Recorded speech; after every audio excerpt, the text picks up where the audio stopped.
गगनसदृशं तत्त्वमस्यादिलक्ष्यम् एकं नित्यं विमलमचलं सर्वधी साक्षिभूतं भावातीतं त्रिगुणरहितं सद्गुरुं तं नमामि।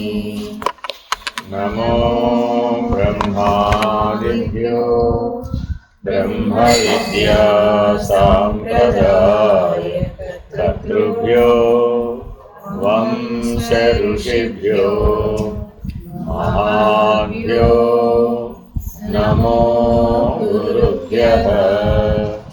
सर्वोपप्लवरहित प्रज्ञानघन प्रत्यगर्भो ब्रह्मैवाहमस्मि।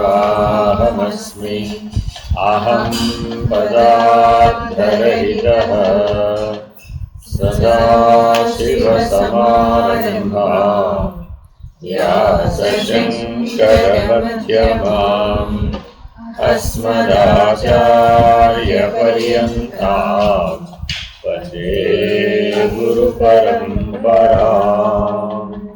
हरि ओम श्री गुरुभ्यो नमः। हरि ओम निर्भयानन्दाय विद्महे अचलपरिपूर्णाय धीमहि तन्नो परात्पर प्रचोदयात्। ओम साईश्वराय विद्महे सत्यदेवाय धीमहि तन्नः सर्वः प्रचोदयात्। ओम सत्पुरुषाय विद्महे महादेवाय धीमहि तन्नो रुद्रः प्रचोदयात्।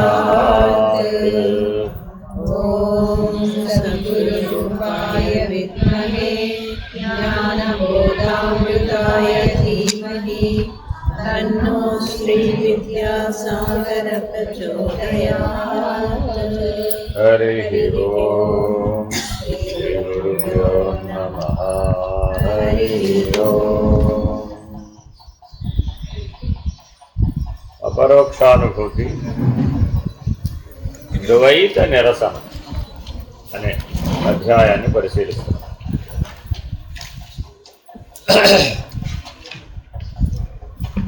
మానవుడికి జన్మతః లభించినది అద్వైత జ్ఞానం. 84 లక్షల జీవరాశులలో మిగిలిన జీవరాశికి లభించినటువంటి జ్ఞానం ద్వైత జ్ఞానం. ఇది బాగా గుర్తుపెట్టుకోవాలి. ఎందుకని అంటే దానికి పరిమితమైనటువంటి వికాసం, పరిమితమైన జ్ఞానం మాత్రమే ఉన్నాయి. ఏదైనా తెలుసుకోగలిగిన శక్తి, ఏదైనా అనుభవించగలిగిన శక్తి, ఏదైనా మార్చుకోగలిగే శక్తి, ఏదైనా అధిగమించగలిగే శక్తి దానికి లేదు. అమీబా నుంచి మనిషి వరకు ఉన్నదంతా ద్వైత జ్ఞానమే.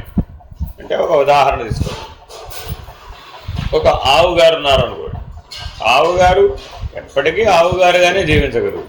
ఒక ఆవుగా అది ఏం ప్రవర్తించగలుగుతుందో అంతే ప్రవర్తించగలుగుతుంది.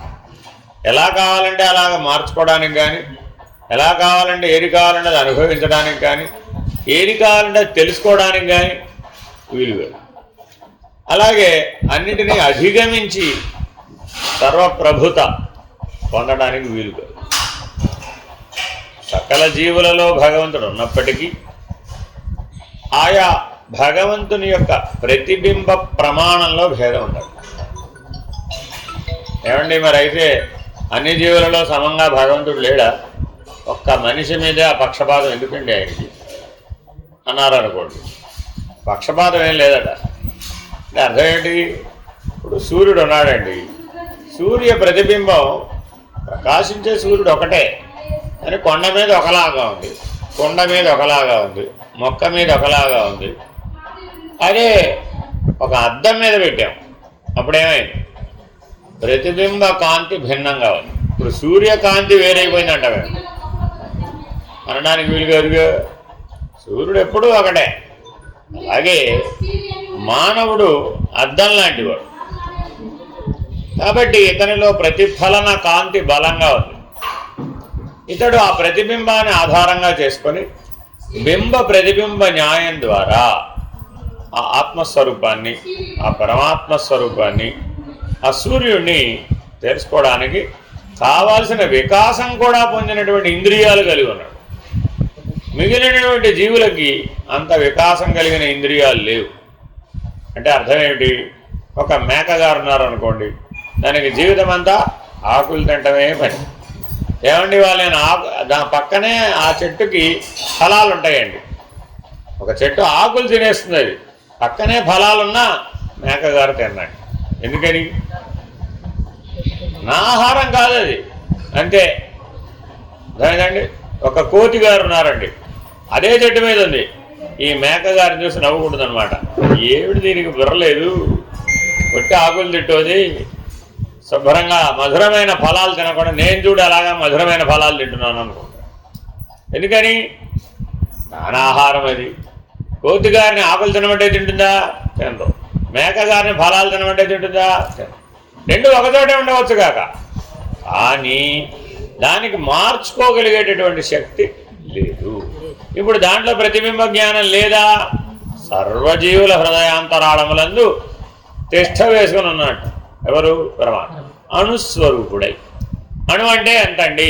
నువ్వు గింజ మొలకంత. ఎంతండి? అంతే అణుస్వరూపం అంటే. మనందరి హృదయాలలో కూడా అంతే ఉన్నాడు.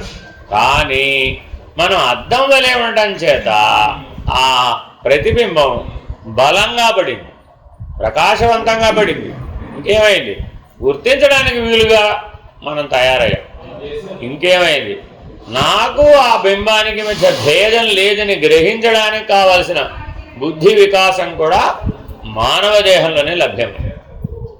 అందువల్ల దుర్లభం త్రయమేవచ అని శంకర భగవత్పాదులు వివేక చూడామణిలో సృష్టి మొత్తం మీద అత్యంత కష్టం ఏమిటయ్యా అంటే 3 అత్యంత కష్టం అని చెప్పి. ఒకటేమిటి? మానవోపాధి. అది మనకు లభించేసింది. ఎన్నో జన్మల పుణ్యఫలం చేత అనేక జన్మలలో తిర్యగ్ యోనులందు ఆ జంతువులన్నింటినీ కలిపి ఏమన్నారు? తిర్యగ్ అన్నారు. అంతే. ఆ విభాగం పేరేమిటండి? తిర్యగ్ అంటే వెన్నుపాము, వెన్నుపూస ఏదైతే ఉందో ఈ వెన్నుపాము భూమికి సమాంతరంగా ఉండదట, అది తిర్యగ్. అర్థమేనండి? మనమేంటి? ఊర్ధ్వం తిరిగింది, ఎట్లాగా 90 డిగ్రీల కోణంలో నిలబెట్టుకోగలిగాం. అందువల్ల మనకి వివేకం వచ్చిందట, లేకపోతే వీలయ్యేది కాదు. అర్థమైందండి? కాబట్టి తిర్యక్ స్థితి నుంచి ఊర్ధ్వ స్థితికి మనం మారాం. పరిణామంలో సహజంగా మారాం. చిన్నప్పుడు చూడండి, పిల్లవాడు ఆ 4 కాళ్ళ మీద పాకుతున్నప్పుడు వాడికి తిర్యక్ లక్షణాలే ఉంటాయి. కానీ ఎప్పుడైతే ఏదైనా ఆధారం పట్టుకుని 2 కాళ్ళ మీద నిలబడడం మొదలుపెట్టగానే వాడిలో వికాసం మారిపోదు. తిర్యక్గా ఉన్నప్పుడు వాగ్వైభవం రాదండి. శబ్దాలు చేయగలిగే శక్తి, మాటలు మాట్లాడగలిగే శక్తి రాదు. నిలబడడం వచ్చి నడవడం వచ్చిందండి, ఇంకా వాకింగ్ వస్తే టాకింగ్ కూడా వచ్చేస్తుంది. ఈ వాకింగ్ టాకింగ్ 2 ఒకదాంతో ఒకటి ముడిపడి ఉంటాయి అన్నమాట. వాకింగ్ రాకపోతే టాకింగ్ కూడా రాదు, పెద్ద సమస్య. అర్థమైందండి? సో అందుకని క్రమ వికాసంలో తిరియక్ నుంచి మనం ఏమయ్యాం? మానవులు అయ్యాం. కాబట్టి జాగ్రత్తగా గమనిస్తే ఈ మానవోపాధిని సద్వినియోగం చేసుకోవాల్సిన అవసరం ఎంతైనా ఉంది. సరే, ఇంకా 2 దుర్లభాలు ఉన్నాయి. అవేమిటి? ఒకటేమో ముముక్షత్వం. అయితే మానవులందరికీ బయటపడాలనేటటువంటి ఆలోచన ఉందా లేదా? ముముక్షత్వం అంటే ఏమిటయ్యా? బంధంలో నుంచి బయటపడాలనే ఆలోచన, అంతకుమించి ఏమి లేదు, వేరే ఇంకేమీ లేదు.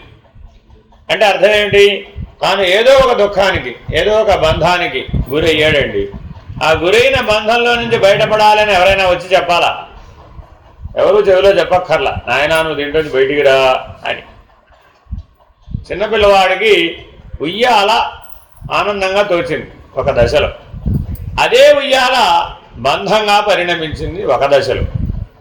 ఉయ్యాల్లో వేస్తే కానీ నిద్రపోని పిల్లవాడు ఉయ్యాల్లో వేస్తే ఏడ్చే దశకి ఎదిగాడు. వాళ్ళ అమ్మకి తెలిసి ఉంది ఇప్పుడుగా, ఇక వీడికి ఉయ్యాల లాభం లేదురా, నేను నేల మీద వదిలిపెట్టాల్సిందే. ఎందుకని అంతకు పూర్వం రోజుకు 18 గంటలు నిద్రపోయి 6 గంటలు మేలుకునే దశలో అది ఉపయోగపడింది. క్రమేపీ మారి పరిణామం చెంది పెద్దవాళ్ళలాగానే వాడు కూడా 6 గంటలు 8 గంటలు పడుకుంటాడు.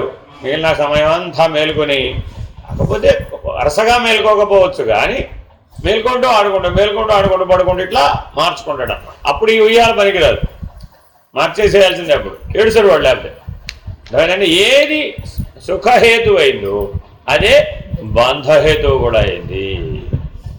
ఆ బంధాన్ని ఇప్పుడు వాడు ఎలా వ్యక్తీకరించాడు? ఇది నాకు బంధము అని ఎలా చెప్పాడు? దుఃఖం ద్వారా చెప్పాడు. అంతేనా కదా? దానికి సంస్కృతంలో పేరేంటంటే సంవేదన. ఏమిటండి అది? సంవేదన. అది ఒట్టి వేదన కాదయా, జ్ఞానాన్ని కలిగించడం కోసం వచ్చినటువంటి వేదన, వివేకాన్ని కలిగించడం కోసం వచ్చినటువంటి వేదన, వైరాగ్యాన్ని కలిగించడం కోసం వచ్చినటువంటి వేదన. అంత బాగా చెప్పిందో ఆ ఒక్క పదం. కాబట్టి మానవుడికి ముముక్షత్వం నిలబడాలంటే ఏముండాలి? సంవేదన ఉండాలి. ఏదైతే నీకు సుఖ కారణమో అదే నీకు బంధ కారణమని కూడా తెలియాలి. అదిటే వివేకం అంటే. కానీ ఎప్పుడు తెలుసుకుంటున్నాడట? అది శాంతం బంధ కారణంగా మారి బాధించబడి దుఃఖమయ్యి అప్పుడు బయటపడడానికి ప్రయత్నిస్తున్నాడు. ముందు ప్రయత్నించట్లేదు. అప్పుడు అంత వివేకం లేదండి అంటున్నాడు. అంతేనా కదా? సరే, అదైతే మూడో దుర్లభమైనటువంటి అంశం ఏమిటట? ఈ ముముక్షత్వం సిద్ధ వస్తువు. వాస్తవానికి ఏమిటిది? సిద్ధ వస్తువు. కానీ సాధ్య వస్తువుగా కనపడుతున్నాడు. ఏదో ప్రయత్నం చేయకపోతే బంధం ఎలా దొరుకుతుంది చెప్పండి? సరే, మీకు చిన్న ఉదాహరణ చెప్తే మీకు అర్థమైపోయింది. సరే, వీళ్ళ అమ్మ ఉయ్యాలని తీయలేదండి, ఏం చేస్తారంటావు? అయ్యయ్యో, అలా ఎలా ఉయ్యాలని బయటపడిపోతే వాడు పడిపోడా కిందకి? చాలా ఏం పడ్డండి, చాలా జాగ్రత్తగా దిగుతాడండి. ఈవిడ భయమే తప్ప ఉయ్యాలని వాడు పొరపాటు కూడా కింద పడ్డాడు. మీరు చూసుకోండి, కావాల్సి వస్తే.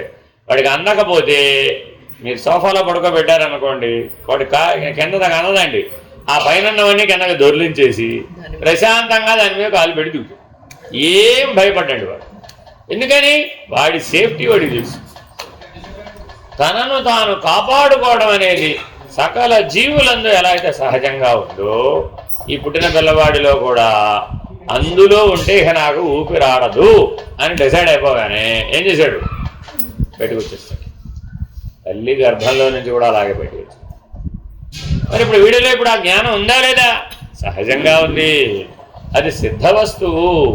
కానీ ఎదిగే కొద్దీ అద్దం మీద దుమ్ము పేరుకోవడం ప్రారంభమైంది. ఏమైందంటే ఎదిగే కొద్దీ అద్దం మీద దుమ్ము పేరుకోవడం ప్రారంభమైంది. పూర్వం ఏమైంది? తల్లి గర్భంలో మావి చేత కప్పబడ్డాడు. ఇప్పుడేమైంది? పుట్టాడు. బాగానే తెలివితేటలు కూడా ఉన్నాయి, వాకింగ్ టాకింగ్ అన్నీ బాగానే ఉన్నాయి. కానీ వివేక వైరాగ్యాలు రాలేదు. ఎందుకు రాలేదయ్యా అంటే అద్దం మీద ప్రపంచము త్రిగుణములు అనేటటువంటి మాలిన్యం పడింది. ఏం దుమ్ము పడిందండి? త్రిగుణ మాలిన్యము, ప్రపంచము అనేటటువంటి దుమ్ము చేత అద్దం కవర్ అయిపోయింది. ఇప్పుడు మరి సూర్యుడు ఏమైనా మారిపోయాడా? మారలేదు. కానీ ప్రకాశవంతమైన ప్రతిబింబం కాస్త డల్ దుమ్ము పెట్టేటప్పటికి గుర్తుపట్టడానికి వీలు లేనంత ప్రతిబింబ స్థాయికి తగ్గింది. అప్పుడు ఏమైపోయింది? మానవుడి స్థాయి నుంచి తిర్యక్ స్థాయికి బుద్ధి పడిపోయింది. అర్థమైందండి? అంటే అర్థం ఏమిటి? మానవుడికి ఆ తిర్యకులకు సమానమైనటువంటివి ఏమిటి? ఆహార, నిద్ర, భయ, మైథునములు. ఈ 4 మనకి వాడికి సమానం. వివేకం ఒక్కటే మనకు అధికో విశేష. అర్థమైందండి? ఈ అధికో విశేష అయిన వివేకం ఈ 4 చేత కప్పబడి. అర్థమైందండి? ఇలా పట్టుకున్నాడు. ఇలా పట్టుకుంటే ఈ ముద్ర వేరే, ఇలా పట్టుకుంటే ఈ ముద్ర వేరే. ఇలా పట్టుకోవడంలో ఉన్న ఉద్దేశం ఏంటో తెలుసా మీకు? లింగ ముద్రలో ఉన్న ఉద్దేశం ఏమిటంటే ఈ 4 నేను దాటాను. దాటితే ఎవరివి? ఈశ్వరుడవే.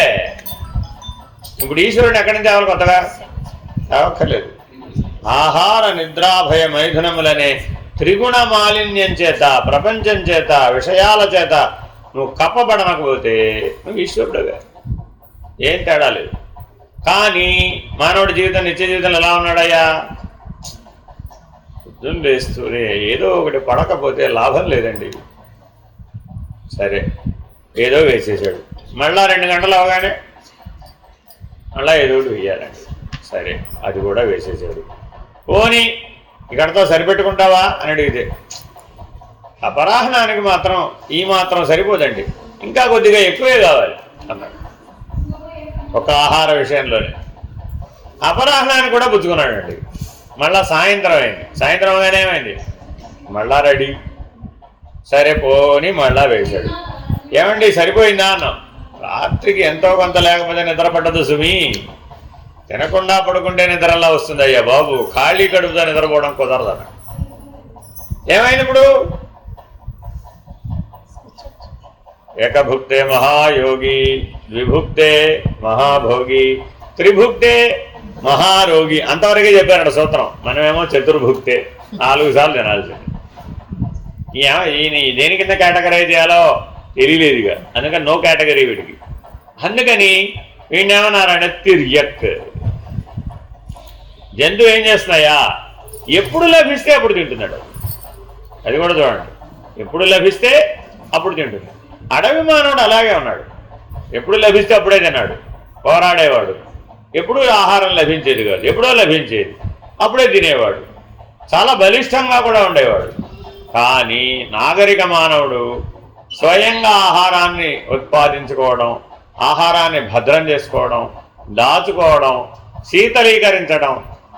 మనకు అనువైన ఆహారం దొరకని సమయాలు వస్తాయండి, ఏం చేయాలి మరి ఇప్పుడు? దాన్ని బట్టికెళ్ళి డీప్ ఫ్రిడ్జ్లో పెట్టేసి, మనకు అవసరమైనప్పుడు బయటికి తీసేసి వేడి నీళ్ళలో వేసేసి అప్పుడు మళ్ళా తినేసి, ఇలాంటి రకరకాలైనటువంటి పరిణామ ప్రక్రియలను, ప్రకృతిలో ఉన్నటువంటి వైవిధ్యాన్ని, వివేకాన్ని, జ్ఞానాన్ని వాడుకుని తన యొక్క భోగ జీవనం సౌమ్యంగా, సౌఖ్యంగా ఉండేటట్టుగా, సులభంగా ఉండేటట్టుగా తయారు చేస్తారు. మరి ఇప్పుడు అడవి మానవుడు కంటే నాగరిక మానవుడు సుఖంగా బ్రతుకుతున్నట్ట లేనట్ట? చాలా సుఖంగా బతుకుతున్నట్ట. ఎందుకని? అప్పుడు బట్టలు సరిగా లేవు, ఆహారం సరిగా లేదు, ఆశ్రయం సరిగా లేదు, ప్రకృతి వైపరీత్యాలను తట్టుకునే శక్తి లేదు, ఇతరత్రా జీవుల నుంచి వచ్చేటటువంటి ప్రమాదాన్ని తట్టుకునే శక్తి లేదు. ఇప్పుడు మనకు ఆ ప్రమాదాలు ఏమైనా ఉన్నాయా? ఏమీ లేవు. పొరపాటున ఏమైనా దోమ కొడితే ఇంతే సంగతులు మాకు. నాగరిక మానవుడు ఎలా ఉన్నాడంటే పొరపాటున అప్పటికి అన్ని దోమతలు పెట్టుకున్నాడు, అది పెట్టుకున్నాడు, ఇది పెట్టుకున్నాడు, ఫ్యాన్ పెట్టుకున్నాడు, అన్ని రకాల ఏర్పాట్లు చేసుకున్నాడు. కానీ ఏమైంది? పొరపాటున దోమ కొట్టింది అంతే. ఇంతే సంగతులు. ఇప్పుడు మనం బలపడ్డట, బలహీనపడ్డట ఏమో మరి. ఆనాడు అరణ్యంలో బ్రతికినటువంటి అడవి మానవుడికి ఏ క్రిమికీటకాదులు కానీ, ఏ పశుపక్ష్యాదులు కానీ, పాములు కానీ, తేళ్లు కానీ, ఏ విషకీటకాలు కానీ ఏమీ వాడిని ఏం చేయలేకపోయింది. పైగా మనకంటే 2 రెట్లు, 3 రెట్లు, 4 రెట్లు, 8 రెట్లు బ్రతికిన వాళ్ళు కూడా ఉన్నారు. అర్థమైందండి? క్రమేపీ మానవుడి యొక్క శక్తి ఏమైపోయింది? నిదానంగా తగ్గిపోతూ వస్తుందండి. ఇది బాగా గుర్తుపెట్టుకోవాలి. మన అమ్మమ్మ గారికి మనకి తేడా ఏమిటంటే 60, వేరే ఇంకేమీ లేదు. వాళ్ళకే 4 చేతులు ఎక్కువ లేదు, 4 తలకాయలు ఎక్కువ లేవు. కానీ వాళ్ళు పిండి రుబ్బగలిగారు, విసరగలిగారు, ఒడ్లు దంచగలిగారు. అవసరమైతే 10 ఏళ్ల పిల్లడు కాదు, 15 ఏళ్ల పిల్లడైనా సంకరించుకుని వెళ్ళిపోగలిగే సామర్థ్యం ఉంది వాళ్ళకి. బొంగలతోటి నీళ్లు చూడారు. మనం బొంగలతో కాదు కదా, చెంబుతో కూడా తోటాలి. అర్థమైందండి? ఎందుకని? నాకు ఏం అవసరం అండి, ట్యాప్ కూడా చెప్పక్కర్లా, చెయ్యి పెడితే చాలని చెప్పి. అంతా సెన్సార్ మోడలే. అర్థమైందండి? మీరు మొహం కడుకోవాలనుకోండి, ట్యాప్ దగ్గరికి వెళ్తే చెయ్యి పెడితే నీళ్ళు వస్తాయి, చెయ్యి తీసేస్తే నీళ్ళు అయ్యి. ఆహా, ఎంత అద్భుతమైన టెక్నాలజీ దాకా వచ్చేసామంటే. రాబర్ట్ని కనిపెట్టామంటే టైం ప్రకారం వచ్చి అదే నోట్లో పెట్టేస్తాం. అర్థమైందండి? మనం ప్రయత్నించి తినక్కర్లే, టైం ప్రకారం అది వచ్చేస్తుంది. నోట్లో పెట్టే రాబర్ట్ని కూడా కనిపెట్టేశాం. ఒక్క భోజనం చేసే రాబట్టే కనుక్కోలేదు. అవి కూడా కనుక్కుంటే మనం భోజనం చేయకుండా అదే భోజనం చేస్తే గొడవలు. అప్పుడు ఏమైపోతావు? సరే ఇదంతా ఓకే, వాట్ నెక్స్ట్? ఇదంతా విజ్ఞానమే, కరెక్టే, కానీ వివేకం కాదు. అదేనండి, ఆటం బాంబు కనుగొనబడ్డప్పుడు దానికంటే ముందు అణుసిద్ధాంతం ప్రతిపాదించబడింది. ఆ అణుసిద్ధాంతాన్ని ప్రతిపాదించినటువంటి శాస్త్రవేత్త అన్నాడట, అయ్యయ్యో మానవాళి మొత్తానికి ఈ అణుశక్తి ఎంతో ఉజ్వలమైనటువంటి భవిష్యత్తుని ఇస్తుంది అనుకున్నానే, కానీ మొట్టమొదటి దాంట్లోంచి వినాశకరమైనటువంటి ఆటం బాంబే తర్వాతే అణు విద్యుత్ కేంద్రాలు వ్యవహారాలు తర్వాత వచ్చినాయి. ఒక రకంగా చూస్తే ప్రతి అణు విద్యుత్ కేంద్రం కూడా ఒక ఆటం బాంబే. అది పేల్చే తెలుస్తున్నాడు మానవుడి సంగతి. ఇప్పుడు మన భూమి మీద ప్రతి దేశంలో కూడా సముద్ర ఒడ్డు పక్కమ్మడే అణు విద్యుత్ కేంద్రాలు ఉంటాయండి. దాన్ని ఒక ఆయన ఏమని రాశాడో తెలుసండి, ఆటం బాంబుల మధ్యలో మానవుడు ఉన్నాడు. చుట్టూ ఉన్న ఆటం బాంబులు ఒకటి పేలితే పైగా టకటక టకటక వరుసగా పేలిపోతాయండి. అప్పుడు మన పరిస్థితి ఏం కావాలి? వేఅవుట్ లేదండి, అసలు ఎటుకు పోయే ప్రశ్నే లేదు. మన చుట్టూతా బాంబులు పెట్టుకుని బాంబుల మధ్యలో జీవిస్తున్నాడు. ఓ బాంబు పేలితే లైన్లో అన్నీ పేలిపోతాయి. అదే దీపావళి టపాకాయలు చూడండి. మీరు ఇప్పటికీ టపాకాయల కర్మాగారంలో కానీ షాప్లో కానీ చిన్న రవ్వ పడుతుందండి, ఒకటి పేలుతుంది. ఈ ఒకటి పేలింది మొత్తం పేలిపోతుంది, అవునా కాదా? మరి అప్పుడు అందులో ఉన్నవాడు ఏమైపోతాడు? మాడి మసైపోవలసిందే. కాబట్టి వివేకం లేనటువంటి విజ్ఞానం ఆత్మఘాతకం అవుతుంది. కాబట్టి ఈ సృష్టి విజ్ఞానాన్ని జాగ్రత్తగా ఎంత మేరకు వాడుకోవాలి, పరిమితి. ఆ పరిమితి తెలియజెప్పేవాడు సజ్జనుడు. ఇక్కడ పెట్టాడండి శంకర భగవత్పాదులు. ఆయన మూడవది దుర్లభం ఏమిటది? సజ్జన సాంగత్యం. దానే మహాపురుష సంశ్రయం అన్నారు. అంటే అర్థం ఏంటి? నాయన దేన్ని ఎంతవరకు ఉపయోగించుకోవాలనే పరిమితి తెలిసి ఉండాలి నీకు. వివేక వైరాగ్యాలు బలంగా ఉండాలి నీకు. ప్రకృతి ఇంబ్యాలెన్స్ గురయ్యేటట్టుగా చేయకూడదు, నువ్వు ఇంబ్యాలెన్స్ గురి కాకూడదు. నీ జీవిత లక్ష్యమైనటువంటి సృష్టికర్తను తెలుసుకోవడం, పరమాత్మను తెలుసుకోవడం అనేటటువంటి ప్రాథమిక లక్ష్యంలో నుంచి నువ్వు బయటికి రాకూడదు. సృష్టి అంతా కూడా వ్యాపించినటువంటి చైతన్యం నీలో కూడా వ్యాపించు. ఏది జీవ చైతన్యంగా ఉన్నదో అదే సృష్టి అంతటా ఈశ్వర చైతన్యంగా ఉంది. ఈ రెండింటికి పరమైన స్థితిలో పరమ చైతన్యంగా పరమాత్మగా ఉంది. జీవాత్మ, అంతరాత్మ, పరమాత్మ. అదేనండి, ఆత్మశబ్దానికి అనేక అర్థాలు ఉన్నాయి. నేను అనొచ్చు, చైతన్యం అనొచ్చు, ఈశ్వరుడు అనొచ్చు, సాక్షి అనొచ్చు, స్వరూపం అనొచ్చు, స్వప్రకాశం అనొచ్చు.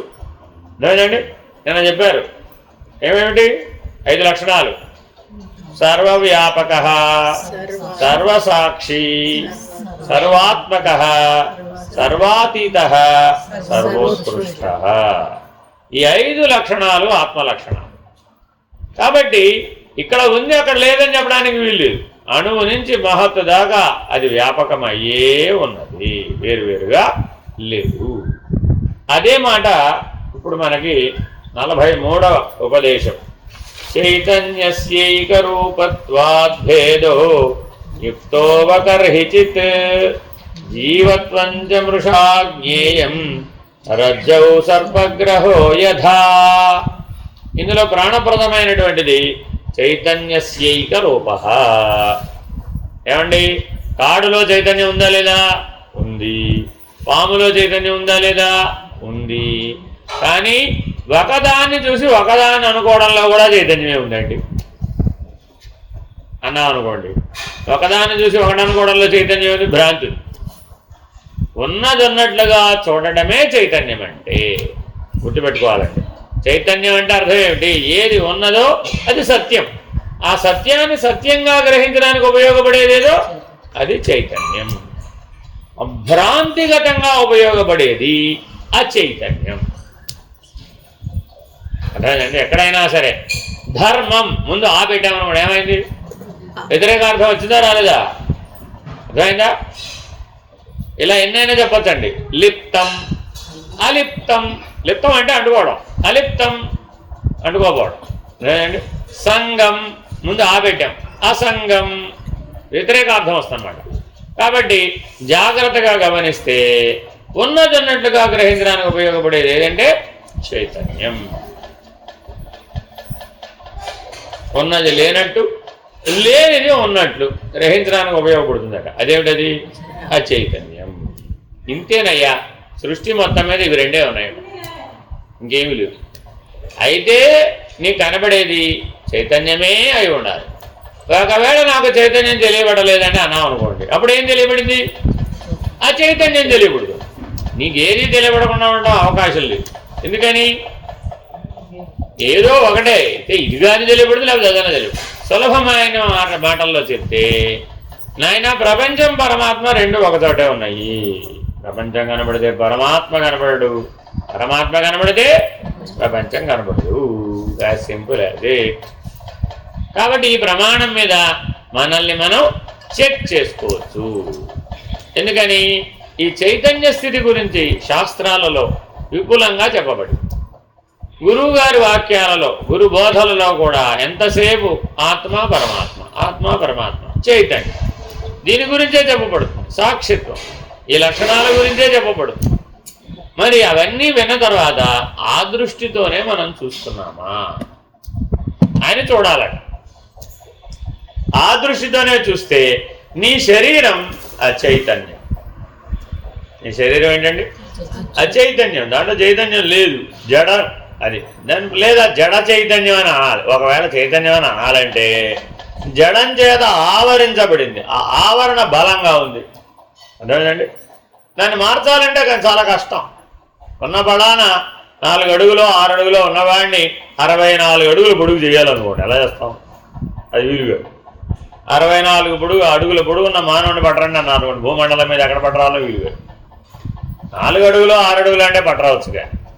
కాబట్టి జడాన్ని సాగదీద్దాం, వెడల్పు చేద్దాం అంటే లాభం, అన్నిటికీ వీలుగా. లోహం జడమే, దాన్ని సాగదీయాలంటే దాన్ని రకరకాల ప్రక్రియలు చేయాలి. ఒకవేళ అలాగే మానవుని కూడా సాగదీద్దామని వేడి చేసామనుకోండి, ఏమైపోతాడు? ఇటు జడమే, అది జడమే కదా, లక్షణం సమానమే కదా అని వీడిని తీసుకెళ్ళి కొలిమిలో పెట్టామనుకోండి, ఏమైపోతాడంటావు? ఉగ్గి బూడిదై బయటకు వస్తాడు అంతే. కొలిమిలో లోహంలాగా వీడు పనికిరాడు. కాబట్టి అన్ని జడములు సమానంగా కనపడ్డప్పటికీ కానీ సమానం కాదు. సమానంగా కనపడ్డప్పటికీ సమానం కాదు. అన్ని శరీరాలు సమానంగా కనబడ్డప్పటికీ అవి సమానం కాదు. ఏమిటండి కన్ఫ్యూజ్ చేస్తారు మీరు? ఇంతకీ చైతన్యం ఒకటేనా కాదా? చైతన్యం ఒకటే, గుర్తుపెట్టుకోవాలండి. దాన్ని ఏ స్థాయికి దించకూడదు? పదార్థ స్థాయికి దించకూడదు. Very very important. అదేనండి, పదార్థంలో కూడా చైతన్యం ఉంది, కానీ దీనికి భేద లక్షణం సహజం. పదార్థానికి ఏ లక్షణం సహజం? భేద లక్షణం సహజం. చైతన్యానికి అభేద లక్షణం సహజం. అర్థమేనండి? దాన్ని గుర్తుపట్టాలి అంటే శుద్ధ చైతన్యంలో భిన్నత్వం చూడడాన్ని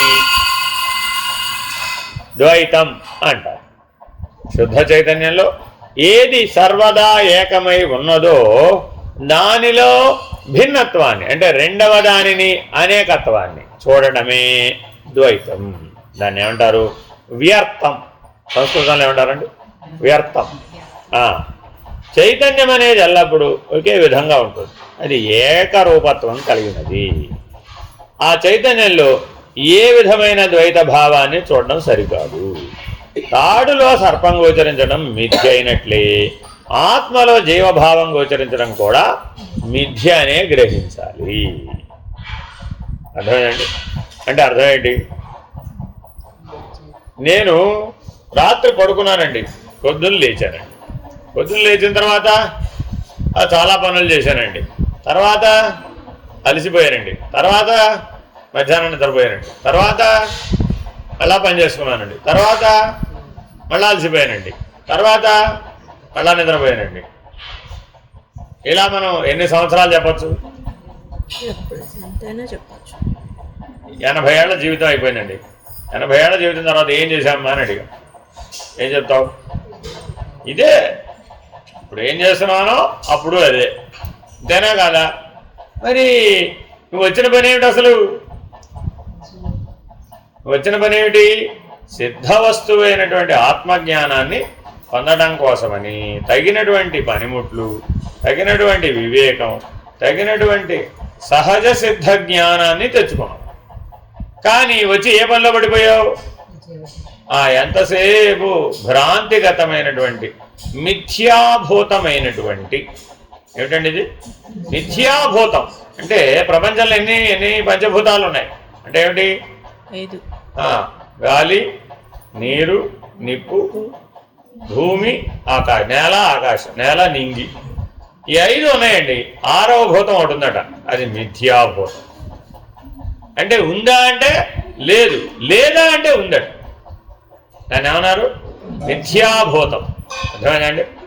బాబు నువ్వు ఉన్నావా లేదా అన్నావు అనుకోండి, నేను సుబ్బారావుగా ఉన్నానండి అన్నారు. కానీ ఆయన వాస్తవిక ఉనికి ఏమిటి? చైతన్యం, ఆత్మస్వరూపం. కానీ ఈయనకేమంది వస్తుంది? సుబ్బారావు అనేది వస్తుంది. ఇప్పుడు ఒక కార్యాలయంలో పనిచేసే వాళ్ళందరూ ఒకే పేరు చెప్పారు అనుకోండి, ఏమండి మీరెవరు? నేను చైతన్యాన్ని, నేను ఆత్మస్వరూపుణ్ణి అన్నాడు. 40 మంది ఉండి 40 మంది అదే పేరు అదే చెప్పారు అనుకోండి. ఇప్పుడు ఎవరు వచ్చినట్టు ఎవరు రానట్టు? చెప్పాలంటే కొద్దిగా కష్టమైనా కదా. ఒక మాస్టర్ క్లాస్ రూమ్లో అటెండెన్స్ తీసుకుంటున్నాడు. 40 మంది పిల్లలు ఉన్నారు ఎదుర్కొంటారు. అందరూ ఏం చెప్పారు? నేను చైతన్యాన్ని, నేను ఆత్మస్వరూపుణ్ణి అని అటెండెన్స్ చెప్పారు. ఇప్పుడు ఎవరికి వేయాలి అంటే అర్థం ఏమిటి? ఈ మిథ్యాభూతం అవసరమా కాదా? తత్కాలవత్. దాని అవసరం ఏమిటి? తత్కాలవత్. ఏదో అటెండెన్స్ చెప్పేటప్పుడు పలకమన్నాం కానీ పొద్దున్నే సాయంత్రం దాకా నేను సుబ్బారావుని ఎందుకు అనుకోవాలి? అవసరం లేదుగా. అంతేనానండి? అద్దం ముందు నిలబడ్డప్పుడు కాసేపు నేను తెల్లగా ఉన్నానో నల్లగా ఉన్నానో అనుకోవటంలో తప్పు లేదు. కానీ దాంట్లోకి వెళ్ళి ఏం చేరకూడదు? అహం చేరకూడదు. ఎప్పుడైతే మిథ్యాభూతంగా తోచలేదు మనకి అంటే దాంట్లో వెళ్ళి అహం చేయదు. ఎవరో నీ పక్క సీటు వాడో లేకపోతే పక్క క్లాస్మేటో నీకంటే కొద్దిగా నల్లగా ఉన్నాడండి. వీడు పక్కకి తిరిగి ఏం చెప్పాడు? ఇవిడ నీకంటే నేను అంత అందంగా ఉన్నాను సార్. ఏమైపోయింది? అప్పుడు 8 రకాల మదములు అహం చేరడం వల్ల వచ్చింది. అష్టమదములు అన్నమాట. ఒక్క చోట ఛాన్స్ ఇస్తే చాలండి. నువ్వు గింజంత ఛాన్స్ ఇస్తే చాలట అహానికి. నేను జీవోహం, నేను జీవుడను అనే మిథ్యాహానికి. అందుకే ఇది మిథ్యాహం అని పేరు. నిజానికి అది లేదు, జీవుడనేనేం లేదు. కానీ వచ్చిన చిక్కేమిట? ఏదో వ్యవహారం కోసం అలా పెట్టుకోరా బాబు తత్కాలవత్తు అని చెప్పి అవకాశం ఇస్తే వీడేం చేశాడట? ఒంటే గుడారంలాగా మొత్తం అగ్గివేసాడు. ఒంటెకి చలేసిందండి. యజమాని ఏం చేశాడు? ఓన్లేమ్మా ఒంటని మాతో చల్లో బయటే ఉంటాం, లోపలికి రామ్మా అని గుడారంలోకి ఒంటని పట్టుకెళ్ళాడు. ఈ వంట ఏం చేసింది? లేచి నిలబడింది. ఆ గుడారంగా అసలు లేచి కనబడింది. ఈ యజమాని కూడా వంటితో సహా చలికి బాధపడవలసి. మన పరిస్థితి ఇప్పుడు ఇదే. ఆ జీవభావాన్ని నువ్వు ఎంతగా ఒప్పుకోవచ్చయ్యా అంటే నువ్వు గింజంత ఒప్పుకోవచ్చు. మనం ఎంత ఒప్పుకుంటామట? ఎవరికి వాళ్ళు ఆలోచించుకోవాలట. గుమ్మడికాయంతో ఒప్పుకుంటున్నారా? బ్రహ్మాండంతో ఒప్పుకుంటున్నారా? వెలక్కాయంతో ఒప్పుకుంటున్నారా? మీరు ఎంత ఒప్పుకుంటే అంత. కానీ దాని వాస్తవిక ప్రమాణం పరిణామం ఎంత? నువ్వు కిందంత. అంతే. దాని అంతకుమించి లేదు. జీవుడు అనే దానికి అస్తిత్వం ఎంతయ్యా అంటే నువ్వు కిందంతే. నిన్న మనం కూడా చెప్పే, నీలో జీవుడు ఉన్నాడు. ఎంత ఉన్నాడు? నువ్వు కిందంత. ఆయన ప్రమాణం అంతే. అదే పరమాత్మ అత్యతిష్టదశాంగుళం. 10 అంగుళాలట. 10 అంగుళాలంటే నిజంగా 10 అంగుళాలని స్కేల్ పెట్టి చూసే ప్రమాణం కాదట.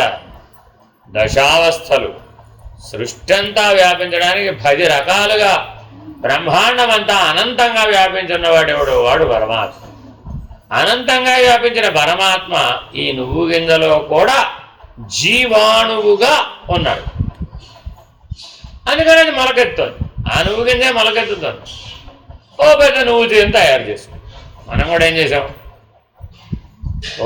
ఆ అహం, ఆ నువ్వు గింజంత అహంతో నా ప్రపంచం, నా బట్టలు, నా వస్తువులు, ఎవరన్నా ముట్టుకుంటే సహించలేవు, తీస్తే సహించలేవు, సర్దితే సహించలేవు.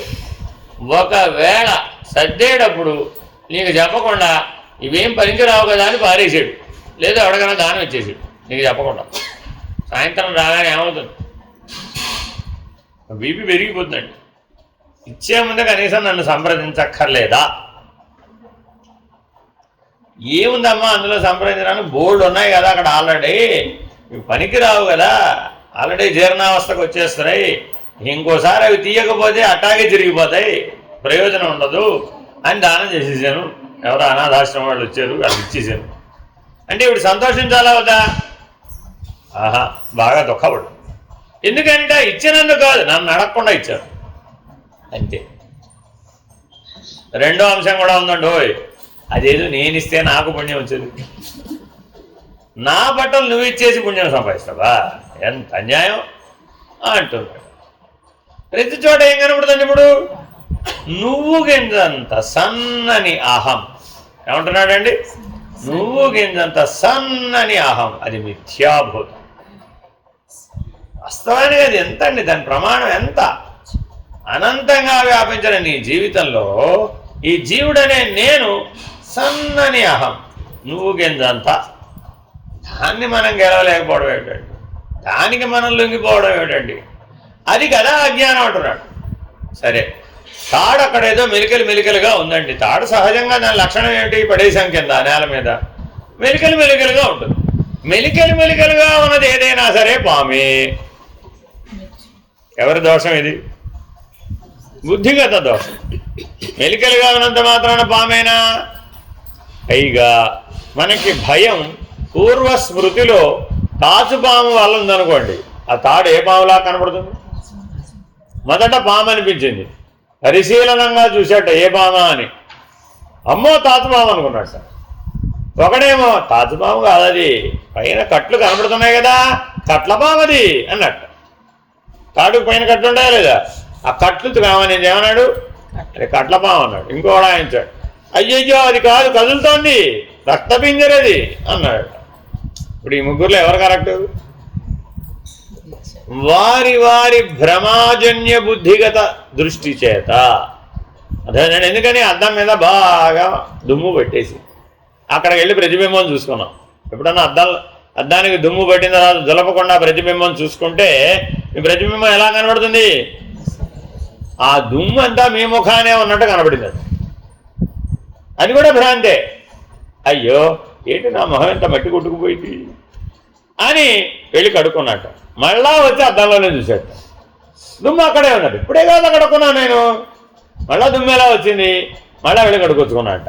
మళ్ళా చూశాడు, మళ్ళా దుమ్మే ఉన్నట. ఇప్పుడు డౌట్ పెరిగిపోయింది, నేను ఇన్నిసార్లు కడుక్కున్నా కానీ సరిగ్గా పోవటం లేదు అని పక్క వాడిని పిలిచాడట, ఎవరన్నా సహాయం. పిలిచి నువ్వు గడుగు నా మొహం అన్నట్ట. ఏం బాగానే ఉన్నావు కదా అన్నట్ట. బాగానే ఉంటేనే అలా కనబడలేదు అక్కడ అన్నట్ట. ఎక్కడ కనబడలేదన్నట్ట. తీసుకెళ్ళి చూపెట్టాడు. తీసుకెళ్ళి చూపెడితే అక్కడ ఏమైంది? అద్దం మురికిగా ఉంది. అదే వీడి మొహం ఏం మురికిగా లేదు, వీడి మొహం బాగానే ఉంది. మూడో వాడు చూసి ఏమన్నాడు? ఇప్పుడు నువ్వు బాగానే ఉన్నావురా, అద్దం మీద మురికిందిరా, అని తొడవరా బాబు, అప్పుడు నువ్వు శుభ్రంగానే ఉంటావు. అర్థమైందండి? మనోమాలిన్యాన్ని తొడవకుండా నేను ఎంత బాగున్నానన్నా ఏ బాగులేదన్నా రెండూ అబద్ధమే. కాబట్టి ఎవరైనా మనల్ని అందరూ ఏమంటారు? ఎవరన్నా కలిశారని ఏమంటారు? ఏమన్నా ఎలా ఉన్నారండి అంటాం. ఏం చెప్తాం సమాధానం? అయితే బాగున్నానన్నా చెప్తావు, లేకపోతే బాగోలేదన్నా చెప్తావు. రెండూ తప్పే. ఎందుకనిట మనసులో త్రిగుణ మాలిన్యాన్ని పెట్టుకుని నువ్వు బాగున్నానన్నా తప్పే, బాగోలేదన్నా తప్పే. జీవుడుగా నువ్వు సమాధానం చెప్పేవన్నీ తప్పులే, అసత్యములే. ఎందుకని? నీ స్వస్వరూపాన్ని నువ్వు గుర్తించలేదు, అది సత్స్వరూపం. సత్యమైన నీ స్వస్వరూపాన్ని తెలుసుకోని జీవుడు ఏది చెప్తే మాత్రం ఎలా సత్యం అవుతుంది? అది ప్రమాణం ఎలా అవుతుంది? అవదు. అర్థమైందండి? మీకెంతమంది పిల్లలు అని అడిగారండి, ఏం చెప్తారు మీరు సమాధానం? ఉంటే ఉన్నారని, ఆ ఉన్నవాడు ఎంతమంది అయితే అంతమంది అని చెప్తారు. అదే ప్రశ్న బ్రహ్మాండం అనసూయాదేవి అని అడిగారు. అంటే ఎవరు? జిల్లేలు మన అమ్మగారిని అడిగారు, అమ్మ నీకు ఎంతమంది పిల్లలు అని. ఎంతమంది పిల్లలు లెక్క పెట్టలేదు ఆవిడ. మీరంతా నా పిల్లలేనా అన్నా. ఎంతమంది అమ్మా అన్నారు. లెక్క పెట్టడానికి వీలు లేనంతమంది. మేము చూస్తుండగాను అంతమందిని కనలేదే అన్నారు, పెంచలేదే అన్నారు. అలా కాదు నాన్న, ముందు నేను కని మీ తల్లులకి దత్తత ఇచ్చాను అంది ఆవిడ. అది ఎలాగమ్మా అన్నారు. అవునయ్యా, నేను పర్మిషన్ ఇస్తేనే నువ్వు మీ మాతృగర్భంలో ప్రవేశించావు. నేను పర్మిషన్ ఇవ్వకపోతే నీకు మాతృగర్భం దొరికే అవకాశం లేదు. నేను అటువంటి దాన్ని అందట ఆవిడ. ఇప్పుడు ఆవిడ ఎక్కడున్నట్టు ఏ స్థాయిలో ఉన్నట్టు? బ్రహ్మాండ మనసు ఆవిడ, బ్రహ్మజ్ఞానం. అర్థమైందంటే ఆవిడ అనుమతి లేకపోతే మాతృగర్భమే దొరకదట. మరి సకల జీవులకు మాతృగర్భాన్ని ప్రసాదించేటటువంటి ఆద్య శక్తిగా ఉందట. మరి ఆవిడ మనం ఏమనుకుంటున్నాం? ఏదో పెద్ద బొట్టెట్టుకుంది మహాన, ఏదో అదేమిటి ఇస్త్రీ చేయని చీర కట్టుకుంది, ఏదో బూరిపాకలా ఉంది, నలక మంచం మీద పడుకుంది, అరచెమ్మ తప్ప ఆవిడ ఆస్తి ఏమి లేదు, ఇంతే పని. అప్పుడు ఇదే సత్యం అనుకుంటే పొరపాటు కదా. కాబట్టి సత్య దర్శనం ఉన్నవాడికే తెలుస్తుంది యథార్థం. ఏం తెలుస్తుంది వాడికి? యథార్థం. మరి మనకు తెలిసేదేమిటి? పదార్థం. మనకు కూడా ఒకటి తెలుస్తుంది, జీవుడు కూడా తెలుస్తుంది. ఏమిటది? పదార్థం. అదే సత్య దర్శనం స్వరూప జ్ఞానం కలిగిన వాడికి యథార్థం బోధపడుతుంది. అదే మాట అంటున్నాడు ఇక్కడ. ఆత్మలో జీవభావం గోచరించడం కూడా మిథ్య అనే గ్రహించాలి. చైతన్య స్వరూపాలు భిన్నంగా కనిపించినప్పటికీ ఆ స్వరూపాల్లోని చైతన్యం ఒకటే అని గ్రహించాలి. ఎలా అంటే ఒక ఉపమానం చెప్పారు. లైట్లు వేరువేరుగా ఉండొచ్చు, కానీ వాటిలో వచ్చే ప్రకాశం ఒకటే కదా. ఇంట్లో ఎన్ని లైట్లైనా పెట్టుకోవచ్చు నువ్వు. చిన్న లైట్, పెద్ద లైట్, ఇంకా పెద్ద లైట్, ఇంకా పెద్ద లైట్. ఎన్ని లైట్లు పెట్టుకుంటే మాత్రం దాని ఉపయోగం ఏమిటి? ప్రకాశించడమే. ప్రకాశించని లైట్ ఉందండి, ఏం చేస్తుందండి? నిరుపయోగం. అది ప్రయోజనశీలం కాదని బయటపడేది కూడా తెచ్చుకుంటావు. కాబట్టి నీకు ఎప్పుడు ఏం కావాలి? ప్రకాశమే కావాలి. ప్రకాశం ఇవ్వనటువంటి లైట్ నీకేమైనా ప్రయోజనమా? నిష్ప్రయోజనం. అలాగే నీలో ఉన్నటువంటి ఈ మిథ్యాభూతమైనటువంటి జీవుడు ప్రకాశం లేని పదార్థం. ఎవడండి వీడు? బల్బు మాడిపోయింది. జీవుడెవరు? మాడిపోయిన బల్బు, అంతే.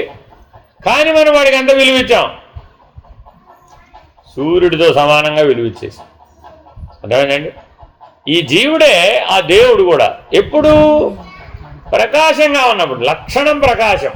ఈశ్వరుడికి జీవుడికి సామాన్య లక్షణం ఏమిటంటే ప్రకాశం. చైతన్యవంతమై ఉన్నప్పుడు అది శివం. చైతన్యవంతం కాకపోతే శవం. మరి ఎవరైనా కానీ వారింట్లో వెలగని బల్బులన్నీ, మీ ఊళ్ళో ఉన్న వెలగని బల్బులన్నీ తెచ్చి మీ ఇంట్లో పెట్టుకుంటారా? పెట్టుకుంటే ఏమవుతుంది? మీ ఇల్లు గోడౌన్ అవుతుంది. అంతేనా కాదా? మీ గోడౌన్లో ఏమున్నాయండి అని అడిగారు. ఊరంతా మాడిపోయిన బల్బులన్నీ మా ఇంట్లోనే ఉన్నాయండి అన్నారు అనుకోండి, ఏమంటారు ఎవరైనా కానీ? వివేక అవివేకే? వివేక అవివేక? అవివేకేనా కాదా? ఎందుకని? ఎవరైనా వీటిని కలెక్ట్ చేస్తారట. ఏం దొరలేదు నీకు, అంతేనా కాదా? అలాగే అనేక జన్మల నుంచి మనం ఈ జీవభావాన్ని 100 జన్మల నుంచి కలెక్ట్ చేసి ఓ గోడౌన్లో పెట్టాం. ఏమిటండి అది? చిత్తం. ఆ చిత్తం అనే గోడౌన్లో ఏం చేసాం? 100 జన్మల నుంచి ఈ జీవభావంతో జీవించినటువంటి భావాలను, సంగత్వాన్ని, మనం తాదాత్మ్యతతో కూడుకున్నటువంటి విషయాలని పట్టుకెళ్ళి భద్రంగా గోడౌన్లో పెట్టాం. తద్వారా ఈ చిత్తవృత్తి అనే మాలిన్యం నీ అద్దం మీద పేరుకుపోవడం వలన నీ ప్రతిబింబం నీకు సరిగా కనబడటం లేదు. కాబట్టి జాగ్రత్తగా ఈ జీవుడు ఆ ఈశ్వరుడితో సమానమైన ప్రకాశాన్ని కలిగి ఉన్నాడు అనే స్థాయిలో ఆ మాలిన్యాన్ని కనుక మనం తీసివేసినట్లయితే, త్రిగుణ మాలిన్యాన్ని కనుక తొలగించినట్లయితే చిత్తవృత్తి శూన్యం లభిస్తుంది. స్వరూపం ఎప్పుడు ఒకటే, కానీ అది వ్యక్తంగా ఉంది, అవ్యక్తంగా కూడా ఉంది. స్వరూపానికి రెండు స్థితులు ఉన్నాయి. అదేమిటండి? అవ్యక్తంగానూ ఉంది, వ్యక్తంగానూ ఉంది. వ్యక్తంగా చూసినప్పుడు భిన్న భిన్న రూపాలలో కనబడుతుంది. అంటే అర్థమైందా? వానపాములో చైతన్యం ఉందా లేదా? నిజమైన పాములో చైతన్యం ఉందా లేదా?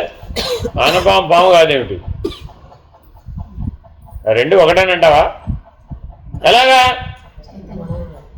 చైతన్యం దృష్ట్యా సమానం. ఇంకొక దృష్ట్యా ఇది మెలికలు మెలికలుగానే పోతుంది, అది మెలికలు మెలికలుగానే. ఆని వానపాము కాటేయదు, అసలు పాము కాటేయక మానదు. మరి రెండింటి యొక్క వ్యవహార భేదం ఉందా లేదా? కాబట్టి భేదం ఎక్కడుంది? ఇప్పుడు వ్యవహారంలో ఉంది, స్వరూపంలో లేదు. ఏ జీవి అయినా సరే వాడి యొక్క స్వరూపం చైతన్యమే. ఒక లాయర్ గారు, ఒక డాక్టర్ గారు, ఒక యాక్టర్ గారు, ఇంకెవరో ఓ పోలీస్ ఆయన, వారి వారి వృత్తి భేదం ఉండవచ్చు, కానీ వారిలో ఉన్న స్వరూపం చైతన్యం మాత్రమే. గృహిణి గారు ఆఫీస్కి వెళ్ళి ఉద్యోగం చేసే ఆవిడ, ఇద్దరిలో చైతన్యం ఒకటే, స్వరూపం ఒకటే. ఏం మారింది? వ్యవహారం మారింది అంతే. అర్థమైందండి? కానీ ఆ వ్యవహార భేదాన్ని నీకు తగిలించవచ్చా, లేదా ఆ వ్యవహార భేదంలో నువ్వు మునగవచ్చా? అంటే మానవ జీవితంలో రెండు దురభ్యాసాలు ఉన్నాయట. ఏమిటవి? ఒకటి తగిలించుకోవడం, రెండు మునగడం. మొదట ఏం చేశాడు? తగిలించుకున్నాడు. మీరు చూసుకోండి కావాల్సి వస్తే. పిల్లాన్ని మొదటిసారి స్కూల్కి పంపించేటప్పుడు తల్లి తండ్రి బ్యాగ్ పట్టుకుంటారండి. వాడు పట్టుకోడు, స్వేచ్ఛగా కింగ్ లాగా నడుచుకుంటూ వెళ్ళిపోతాడు. వెనకాల వీడు మోసుకెళ్తారు, తీసుకెళ్ళిస్తారు. అవునా కదా? తర్వాత ఏం చేస్తారు? బ్యాగ్ వాడి వెనకాల తగిలిస్తారు. అవునా కదా? ఇప్పుడేమైంది? తగిలించారు. గుర్తుపెట్టుకోండి, తగిలించారు. తగిలిస్తే ఏమనుకున్నాడు తర్వాత? ఈ బ్యాగ్ నాది. అప్పటిదాకా అనుకోలేదండి. గుర్తుపెట్టుకోండి, మీరు పట్టుకుని వాడిని తీసుకెళ్ళినంతసేపు ఆ బ్యాగ్ నాదని అనుకోలే వాడు. ఒక్కసారి వాడి వెనక తగిలించారండి, ఏమైపోయింది? బ్యాగ్ నాది. తిరిగి వచ్చేటప్పుడు పిల్లాడు కదా పాపం, ఏం మోస్తాడులే అని తల్లి తీసుకోబోతుందండి. లాక్కుంటాడు, తల్లికి ఇవ్వడు, నేనే వేసుకుంటానంటాడు, నాదంటాడు. ఎందుకని? తగిలించుకున్నాడు. ఇప్పుడు లోపల బయట? లోపల బయట? లోపలే. ఇంకేమైంది? ఆ బ్యాగ్లో ఏవో దాచుకోవడం మొదలుపెట్టాడు. క్రమేపీ పెద్దయ్య కొద్ది ఏం చేస్తాడు? ఆ బ్యాగ్లో ఏవో దాచుకుంటాడండి. వాళ్ళ ఫ్రెండ్ ఏదో ఇచ్చాడండి, తాటి తాండ్రా. ఇంతకు ఇచ్చింది ఏమిటి? తాటి తాండ్రా. అది బ్యాగ్లో భద్రంగా పెట్టుకున్నాడు. వాళ్ళ అమ్మ చూస్తే తాటి తాండ్ర తింటున్నాడంటే కోపడుతుంది. అందుకని ఏం చేస్తాడు?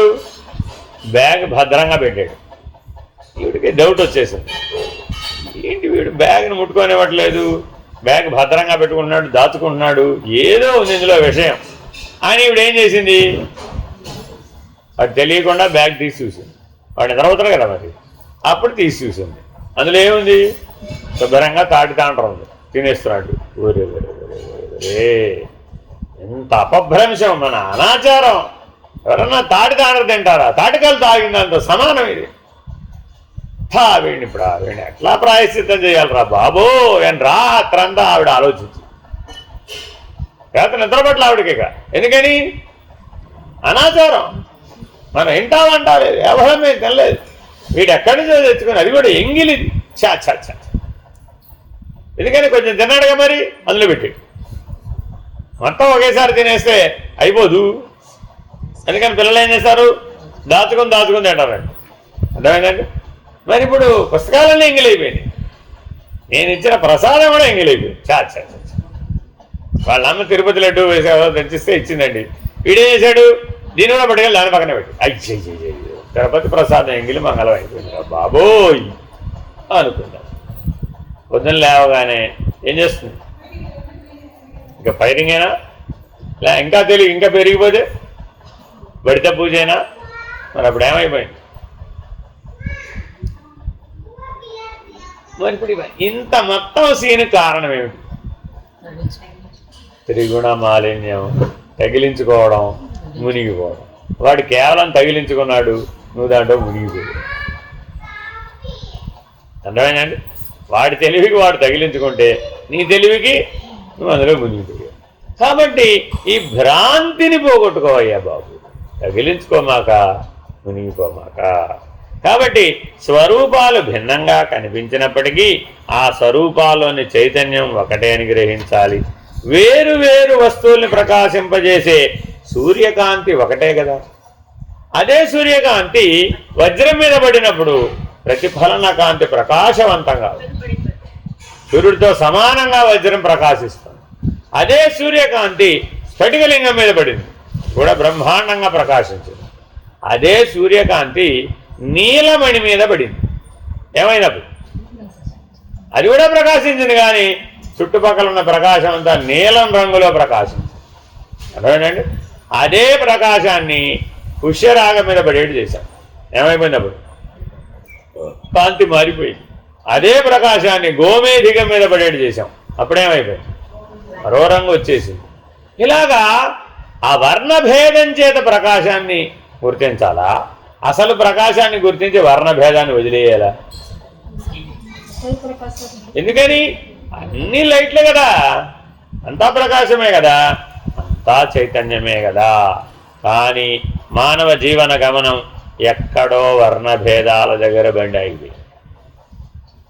ఆలోచించుకోవాలక్కర్లేదు. వర్ణభేదం అంటే మన జీవన విధానాన్ని బట్టి మన ఆరా మారిపోతుంది. మన జీవన విధానాన్ని బట్టి మన ఆరా మారిపోతుంది. మీరు వేసుకున్న దుస్తులను బట్టి కాదు, మీ లోపల ఉన్నటువంటి మనోబుద్ధులు ఎలా పనిచేస్తున్నాయి, చైతన్యం ఏ స్థితిలో ఉన్నదనే దాన్ని బట్టి, అంటే మల విక్షేప ఆవరణ దోషాల యొక్క ప్రభావం ఎలా ఉన్నదనే దాన్ని బట్టి మీలో మీ చుట్టుపక్కల ఉన్న ఆరా మారిపోతూ ఉంటుంది. ఆ శక్తి తరంగాల యొక్క ప్రభావం మారిపోతుంది. ప్రతి పదార్థానికి చుట్టూదా దాని శక్తి వ్యాపించి ఉంది. ఆరా, దాన్ని వర్ణపటం అంటారు. ఏమంటారండి? వర్ణపటం. కాబట్టి ఆ వర్ణభేదం మారిపోతూ ఉంటుంది. ఇప్పుడు అదే నువ్వు అంటావు, అదే నువ్వు అన్నావు గొప్పది. ఈ స్థూల శరీరం నువ్వు ఎట్లా కాదో ఆ సూక్ష్మ శరీరం కూడా నువ్వు కాదు, దానికి కారణమైన అజ్ఞాన శరీరం కూడా నువ్వు కాదు, భ్రాంతిమయ అవిద్యా పురుషుడు కూడా నువ్వు కాదు. ఈ భ్రాంతిమయ అవిద్యా పురుషుడిలో మునగడమే జీవభావం, వేరే ఇంకేం లేదు. ఎవరైతే కారణ శరీరం అనే నిద్రావస్థలో మునిగిపోతున్నాడో వాడే జీవుడు, వాడు భ్రాంతిమయుడు, వాడు అవిద్యా పురుషుడు, వాడే జీవోహం. కాబట్టి జాగ్రత్తగా వాడిని ఏం చేయాలి? వేరు చేయి, పక్కకు తోసేయి. సూర్యకాంతి ఒకటే కదా అని వేరు వేరు జీవుల్లో కనిపించే చైతన్యం కూడా ఏకరూపమైనదే. ద్వైత భావానికి లొంగినటువంటి జీవుడు మిథ్యాస్వరూపుడు. మిథ్య అంటే ఏంటి? లేదని కాదు, స్వకాలే సత్యవద్భాతి. దానికి సూత్రం ఏంటండి? స్వకాలే సత్యవద్భాతి. సూర్యుడి వల్ల మేఘాలు వచ్చినాయి, ఆ మేఘాల వెనకాల సూర్యుడు ఉన్నాడు. సూర్యుడు లేడు అన్నట్టు పిల్లాడు. ఎందుకని? కనబడలేదు కాదు. ఇప్పుడు కనబడకపోతే ఇంకో గంట అయితే కనబడతాడు. అప్పుడు ఉన్నాడు అంటాడు. ఒకప్పుడు ఉన్నాడని ఒకప్పుడు లేనని ఎవడైతే చెప్తున్నాడో వాడే జీవుడు. మెలకువలా మిమ్మల్ని అడిగారు మీరు ఎవరని, ఎంత ఆత్మకథ చెప్పావు. గాఢ నిద్రపోయేవాడి దగ్గరికి వెళ్ళి చెవిలో అడిగాం నువ్వెవరు అని. నేను లేదు. ఒకవేళ లేచిన తర్వాత అడిగినా కూడా చెప్పే సమాధానం ఏంటి? లేను, లేదంటే తెలియదు. కాబట్టి స్వకాలే సత్యవద్భాతి అనేవాడెవడో వాడే జీవుడు. Very very important. రజ్వజ్ఞానాక్షణేనైవ యద్వద్రజ్జుర్హి సర్పిణి భాతి తద్విక్షిత్తి సాక్షాత్ విశ్వాకారేణ కేవల. ఇందులో ప్రాణప్రదమైన పదం ఏమిటండి? కేవల. Very very important. ఆ శుద్ధ చైతన్యమే అజ్ఞానం వల్ల ప్రపంచంగా భాషిస్తోందండి. ప్రపంచానికి ఉనికి లేదు, గుర్తుపెట్టుకోవాలి. ప్రపంచానికి అసలు ఉనికి లేదండి. నువ్వు చూసే దృష్టి చేత ప్రపంచం ఉంది. ఒక ఉదాహరణ చెప్తా. మీ ఊళ్ళో మ్యూజిక్ ఇన్స్ట్రుమెంట్స్ అమ్మే షాప్ ఉంటుంది. సాధారణంగా పెద్ద ఊళ్ళలో ఎక్కడైనా ఉంటుంది. ఎప్పుడన్నా వెళ్ళావా? మీ ఊళ్ళో ఉన్న వాళ్ళందరూ నీకు మ్యూజికల్ ఇన్స్ట్రుమెంట్స్ అమ్మే షాపులో కనపడ్డారా లేదా? ఏంటండి, నువ్వు వెళ్ళినప్పుడు మిగిలిన వాళ్ళందరూ కూడా ఆ షాప్కి వెళ్ళాలి కదా. నీకు కనపడ్డ ఆ షాపు మిగిలిన వాళ్ళందరూ కూడా కనపడుతుంది కదా. మరి ఎందుకు వెళ్ళలేదు వాడు లోపలికి? మరి ఎందుకు వెళ్ళలేదు వాడు ఆ షాప్లోకి? మరి ఎందుకు వెళ్ళలేదు? వాళ్ళ ప్రపంచంలో అది లేదు. వాళ్ళ ప్రపంచంలో అది లేనే లేదు. అర్థమైందండి? ఉంటే వాళ్ళు వెళ్ళే. మరి ఇప్పుడు ఈ లెక్కన ఎవరి ప్రపంచం వారికి ఉన్నట్ట? అందరికీ ప్రపంచం ఒకటేనా? ఆహా, ఎవరి ప్రపంచం వారిదే. అంతేనా కాదా? మీ ఊళ్ళో విషం అమ్మే షాప్ ఎక్కడుందని ఎవరైనా మిమ్మల్ని ఎంక్వైరీ చేశారు, ఏం చెప్తారు? మీ ఊరంతా మీకు తెలుసా తెలీదా? లైన్ బై లైన్ తెలుసండి. నాకు గడప వారీగా కూడా తెలుసు, డోర్ నెంబర్ వారీగా కూడా తెలుసు నాకు. కానీ మీ ఊళ్ళో విషం ఎక్కడ అమ్ముతారో చెప్పమండి, ఏం చెప్తావు? తెలీదా? అయ్యో, విషం అమ్మే షాపే లేదా మీ ఊళ్ళో? అయితే నేను విషం అమ్మే షాప్ పెడతానన్నాడు. ఎందుకని? ఏదైనా లేని అమ్మితేనే కదా ఎవడైనా కొనేది. అంతేనా కాదా? ఆల్రెడీ మిగిలిన షాపులు అన్నీ ఉన్నాయి, వాళ్ళు అమ్ముకుంటున్నారు. ఇప్పుడు నేను విషం అమ్మే షాప్ పెడతాను, నా గ్యారంటీగా బిజినెస్ వస్తుంది అన్నాడండి. వెంటనే నేనేం చెప్తావు? నువ్వు తప్ప ఆ షాపులో ఎవరు? ఒకవేళ నువ్వే ఆ షాపులో ఉన్నా అవి నీకు ప్రయోజనం లేవు. ఎందుకని? పుచ్చుకుంటే మరణాన్ని ఉండవు కాబట్టి. ఇదేనా కాదా? కానీ మరి అతని ప్రపంచంలో అలా పెట్టాలని ఎందుకు అనిపించింది? అతని ప్రపంచంలో అది ఉంది కాబట్టి. అర్థమైందండి? ఏం చేసాడు? పైగా మర్నాటకల్లో షాప్ తెరిచి తేలు విషము, పాము విషము, కప్ప విషము, సాలీడు విషము, ఇలాగా ఎన్నెన్నో జీవజాలములను తినేటటువంటి వాటికి విషం ఉంటుందండి, గుర్తుపెట్టుకోవాలి. చాలా వాటిలో మైన్యూట్గా ఉంటుంది అన్నమాట. సాలీడ్లో కూడా ఉంటుంది, చాలా తక్కువ ఉంటుంది. బల్లి దాంట్లో కూడా ఉంటుందండి. ఇలాగా కప్పల్లో విషపూరితమైన కప్పలు ఉన్నాయండి. బ్లాక్ కప్పలు, నల్ల కప్పలు ఉంటాయండి, నల్ల బలులు ఉంటాయండి, నల్లటి చాలా పెద్ద పెద్ద సాలీడ్లు ఉంటాయండి. ఇవన్నీ విషపూరితం. అందుకే మనం నలుపంటే చాలు, అమ్మో డేంజర్ డేంజర్ డేంజర్ బెల్స్ మోగుతాయి అన్నమాట. ఎందుకని? విషంగా బాబు. తలకున్న జుట్టు అది మాత్రం నల్లగానే ఉండాలండి. 100 ఏళ్ళు వచ్చినా నల్లగానే ఉండాలి. వృద్ధం ఉందా ఏమన్నా? కాబట్టి ఇవన్నీ అర్థం లేనటువంటి భయాలు, అర్థం లేనటువంటి భ్రాంతులు.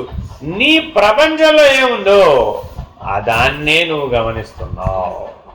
Very very important. అర్థమేనండి? మీరు ఆడపిల్లలు మీ జీవితం మొత్తం మీద ఒకే బ్యూటీషియన్ని మెయింటైన్ చేస్తారా? ఎప్పటికప్పుడు మారుస్తారా? ఏమండి? అసలు బ్యూటీషియన్తో పని ఉంది నాకు అన్నవాడు అనుకోండి, అప్పుడు ఏమైపోయింది? వాడి ప్రపంచంలో అది లేదు. అర్థమైందండి? మ్యూజిషియన్ ఉన్నాడా లేదా నీ ప్రపంచంలో? ఉన్నాడంటే అన్నాం అనుకోండి, వాడితో నీకు పని. ఎందుకని? ఆనంద నిర్ణయం. నేను వెనకున్న గొడవ ఏంటండి? ఆ ప్రపంచం ఎందుకు సంబంధపడ్డావయ్యా నువ్వు? నాకు అది ఆనందం కాబట్టి ఏదైనా తీసుకోక ఈ లక్షణంతో ఏదైనా చూసేయచ్చు. నీ ప్రపంచంలో బంగారం షాపులు ఉన్నాయా లేదా?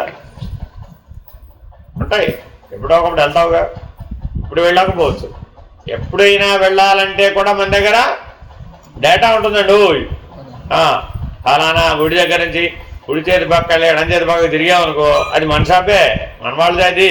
అట్లా ఇలా ఎలా చెప్పగలిగావు?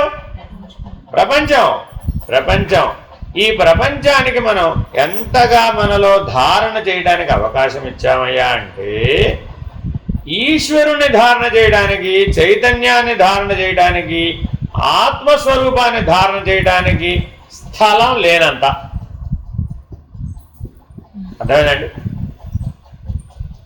దోషం ఎవరిది? ఇప్పుడు ఉన్నదంతా నింపేశాం, ఇంక అందులో నింపడానికి అవకాశం లేదు. మరి ఇప్పుడు ఎంత వెన్నా ఎక్కుతుందంటావా? ఎందుకు ఎక్కడం లేదు? ఆల్రెడీ నింపేసావు. ఆ నింపేసిన దాన్ని ఖాళీ చేయవమ్మా. లేదా రెండో పద్ధతి ఉందట. స్వామి నిర్భయానందులు అంటారు, నాయన బోర్లించిన కొండల మీద 30 సెంటీమీటర్ల వర్షం పడిందట. ఎంత పడితే ఏం ప్రయోజనం? ఒక చొక్క కూడా లేవు. ఎందుకని? ఆల్రెడీ బోర్లించిన కొండలు. కొండ తిరగదీస్తే కొండ నిండుతుంది. తేనా కాదా? ఒకటేమో స్థలం లేకపోవడం, లేదంటే ఆసక్తి లేకపోవడం. ఈ రెండింటి చేత జీవుడు బడపడిపోయాడు. ఎందుకు ఆసక్తి లేదయ్యా? ఆల్రెడీ ఆసక్తి టాప్ లెవెల్ వరకు వేరే దాంతో నిండిపోయి. కాబట్టి ఏమండి నీకు ఆత్మజ్ఞానం గురించి చెప్తారా? నాకెందుకండి బాబు, ఐఎమ్ వెరీ బిజీ. ఖాళీగా ఉన్న వాళ్ళని చూసుకోండి. చూడండి, మీరు ఎవరైనా ఏమయ్యా బాబు కొద్దిగా రావయ్యా, అష్టావక్రగీత చెప్తాను, భగవద్గీత చెప్తాను, రుభుగీత చెప్తాను, ఉద్ధవగీత చెప్తాను, ఏదైనా నీకేం పుస్తకంలో తెచ్చుకో చెప్తానన్నావు అనుకోండి, నాకు అసలు వాటి ఎందు ముందు ఆసక్తి లేదు. ఫస్ట్ ఏమిటి? ఆసక్తి లేదు. ఆసక్తి లేకపోవడం వల్ల ఏమైపోయావు? బోర్లించిన కొండ. ఎంత వర్షం పడ్డా ప్రయోజనం లేదు. ఒకవేళ ఆసక్తి ఉన్నా ఇప్పుడు నాకు తీరిక లేదు. అర్థమైందండి? అంటే వాడి జీవితంలో ఎప్పుడో దానికి టైం టేబుల్లో పెట్టాడు అనమాట. ఎక్కడ పెట్టాడు? ఒక 80, 90, 100, 120 వచ్చి మంచంలో పడుకుంటాడే. లేవలేని దశలో ఉంటాడే. లేవలేని దశలు చాలా ఉంటాయండు. 9 నెలల గర్భిణి లేస్తుంది ఆవిడ. లేవలేని పిల్ల జాగ్రత్త అంటావా లేదా? ఆవిడ కూడా భాగవతం చదవాలి. మీకు ఏం చేయాలి? ఏం చేయాలి? వాళ్ళ అమ్మగారు లేకపోతే ఎవరైతే వాళ్ళు వచ్చి చెవిలో ఇల్లు కట్టుకుని భాగవతం చదివి వినిపించాలి. ఈవిడ చదువుతూ నిద్రపోతుందో ఆవిడ వింటూ నిద్రపోతుందో తెలియదు. కానీ ఒకడు వినే అవకాశం ఉంది. ఎవడు వాడు? గర్భస్థ శిశువు వినే అవకాశం. చూడండి, వాడిలో కూడా జీవుడున్నాడు. వాడిలో కూడా ఆసక్తతలు ఉండవే ఉంటాయి. ఉంటాయిగా. ఈవిడ ఎందుకయ్యా బాబు నేను పుట్టక ముందు నుంచే నా బుర్ర తినేస్తుందిరా బాబోయ్ అని కూడా అనుకోవచ్చు. దీని తర్వాత ఎలాగో ఈ గోలు తప్పదు. ఈవిడ నన్ను సుఖంగా తల్లి గర్భంలో కూడా ఉండనివ్వట్లేదురా బాబోయ్ అనే జీవుడు కూడా ఉండొచ్చు కదా. చూడండి, అందుకని ఏమంటున్నాడు? నువ్వు పుట్టక ముందా పుట్టే తర్వాత అన్నా గొడవ లేదురా బాబు. ఆల్రెడీ నువ్వు నీ ప్రపంచంలో కూరుకుపోయావు, మునిగిపోయావు, తగులుకున్నావు. 3 మాటలు చెప్పాడండి జీవుడికి. వాడు ఏం చేశాడండి? అభ్యాసవశాత్తు తగులుకున్నాడు, కూరుకుపోయాడు, శాంతం మునిగిపోయాడు. ఊబిల ఈ ప్రపంచానికి ఉదాహరణ ఉందండి. దానికి ఊబి బయటికి రావడానికి ఎంత ప్రయత్నం చేస్తే అంత లోపలగా వదాలి. మరి ఇప్పుడు ఏం చేయాలండి? ఒక బలమైన ఆధారమును పట్టుకో, అది నిన్ను బయటకు లాగి పడివేస్తుంది. ఆధారం లేకుండా వీలు కాదు. ఆధారం ఏదైనా పర్వాలేదు. ఆ మాట ఇందులో అంటున్నాడండి. ఒక్క క్షణంలో త్రాడు మన అజ్ఞానం వల్ల పాముగా కనిపించినట్లే ఏ విధమైన మార్పు లేకుండానే ఈ చైతన్యం ఈ విశ్వరూపంలో మనకు గోచరిస్తుంది. అంటే త్రాడును మనం పాము అని అనుకున్నప్పుడు కానీ, ఆ అజ్ఞానం తొలగాది త్రాడుని మనం గుర్తించినప్పుడు కానీ ఆ తాడులో జరిగిన మార్పు ఏదీ లేదు. అలాగే చైతన్యంలో ఏమీ మార్పు ఉండదు. కానీ మనకు అజ్ఞానం ఉన్నంత వరకు అది విశ్వంగా, ప్రపంచంగా భాసిస్తుంది. Very very important. భాసిస్తుంది. ప్రతిభాస, అవభాస, ఆభాస. ప్రతి దాంట్లో 3 చెప్తాడండి బాబోయ్. ఎన్నైనా గుర్తెట్టుకుంటావు ఇటగా. ఆభాస అంటే ఏంటి? అవభాస అంటే ఏంటి? ప్రతిభాస అంటే ఏంటి? వేదాంతంలో కొన్ని పదాలు తెలుసుకోకపోతే అడుగులు ముందుకు పడవండి. ఆభాస రైట్ లెఫ్ట్గా కనపడుతున్నాడు. అంటే మీరు అద్దం మీద నిలబడ్డారు, అద్దంలో ప్రతిబింబం ఉందా లేదా? కానీ కుడి ఎడమగా ఉంది. అక్కడ యాజ్ ఇట్ ఈజ్గా లేదు. అర్థమైందండి? యాజ్ ఇట్ ఈస్గా ఉందా? లేదయ్యా బాబు, కొద్దిగా తేడా ఉంది. ఏమిటి తేడా? Right left. అర్థమైందండి? ఒక ఆయనకి దారి చెప్తున్నట్టు ఈయన, కుడివైపు నుంచి వెళ్ళు. కుడివైపు నుంచి వెళ్ళండి. ఎవరికి కుడివైపు? నీ కుడివైపా, ఆయన కుడివైపా? ఆయన ఎటు తిరిగి ఉన్నాడో అంతేనా కాదా? తూర్పుకు తిరిగి ఉంటే కుడివైపు అంటే దక్షిణానికి పోతాడు, పడమటికి తిరిగి ఉంటే ఉత్తరానికి పోతాడు. అవన్నీ కనుక్కోలే, కుడివైపు వెళ్ళు అన్నాడు అంతే. ఆయన ఏం చేశాడు? నేనున్న దగ్గర నుంచి లెక్కేసుకొని కుడివైపు వెళుతూ ఉన్నాడు. ఎంత దూరం వెళ్ళారా అదే. అది మామూలుగా అయితే కుడివైపు 4 ఇళ్ళు దాటితే వీడు ఇల్లు వస్తుంది. ఇప్పుడు ఎటువైపు వెళ్ళాడు? వ్యతిరేక దిశలో, అపసవ్య దిశలో వెళ్ళిపోయాడు. వెళ్ళి వెళ్ళి వెళ్ళి వెళ్ళి 1 గంట దూరం నడిచి వెళ్ళిన తర్వాత మళ్ళీ ఫోన్ చేశాడు. ఏమండి మీరు కుడివైపు వెళ్ళన్నారు, ఇప్పటికి 1 గంట సేపటి నడుస్తున్నాను, మీరు ఇల్లు రాదేమండి బాబు అన్నాడు. ఇప్పుడు ఎక్కడ ఉన్నావు అన్నట్ట. అదే చూసాడు. మళ్ళా ఎడం వైపు వెళ్ళు అన్నట్టు. ఈసారి ఎటు తిరిగి ఉన్నాడు? దక్షిణానికి తిరిగి ఉన్నాడు. ఎడం వైపు అంటే మళ్ళా తూర్పుకి వెళ్ళిపోదు. ఇటు రాడు, తూర్పుకి వెళ్ళిపోయాడు. ఇప్పుడు మళ్ళా 1 గంట నడిచాట. అయినా రాదు. ఏమయ్యా ఎటు వెళ్ళావయ్యా బాబు అంటే ఫలానా చోట అక్కడ ఫలానా గుడి దగ్గర. చెప్తే అర్థం కాదా నీకు? ఈసారైనా కానీ కుడివైపు వచ్చి ఎడం తిరుగు అన్నాడు. ఆయన ఎటు తిరిగి ఉన్నాడు? ఈసారి ఇంకోవైపు తిరిగి ఉన్నాడు. మళ్ళీ ఇంకో దిక్కుపోయి ఒరే ఒరే ఒరే.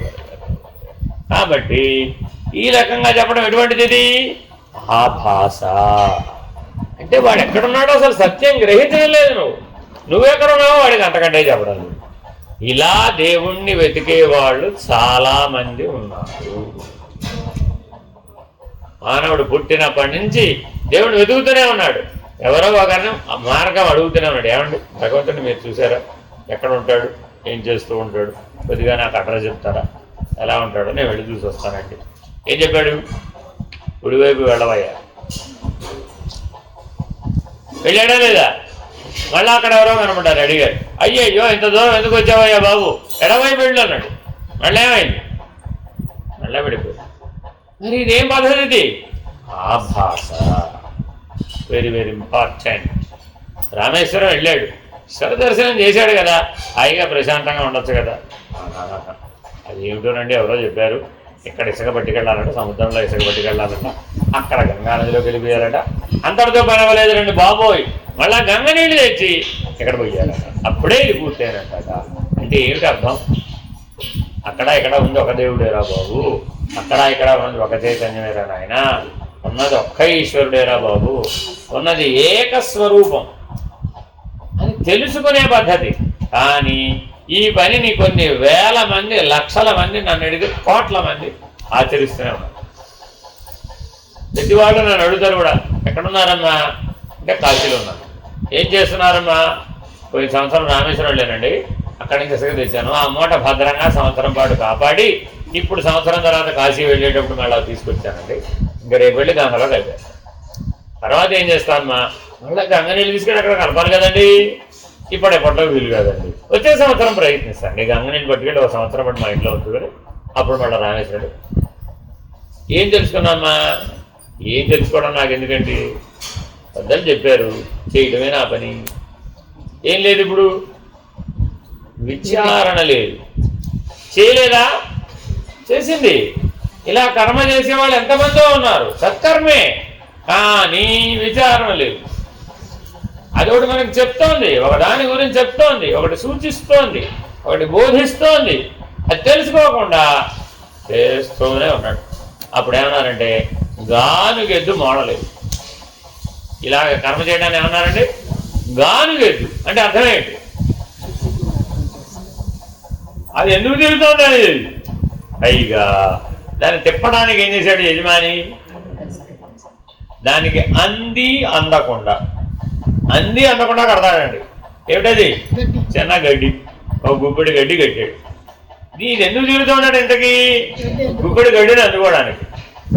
అది జీవితకాలం ప్రయత్నించినా ఆ గుప్పెడి గడ్డి అమ్మదు.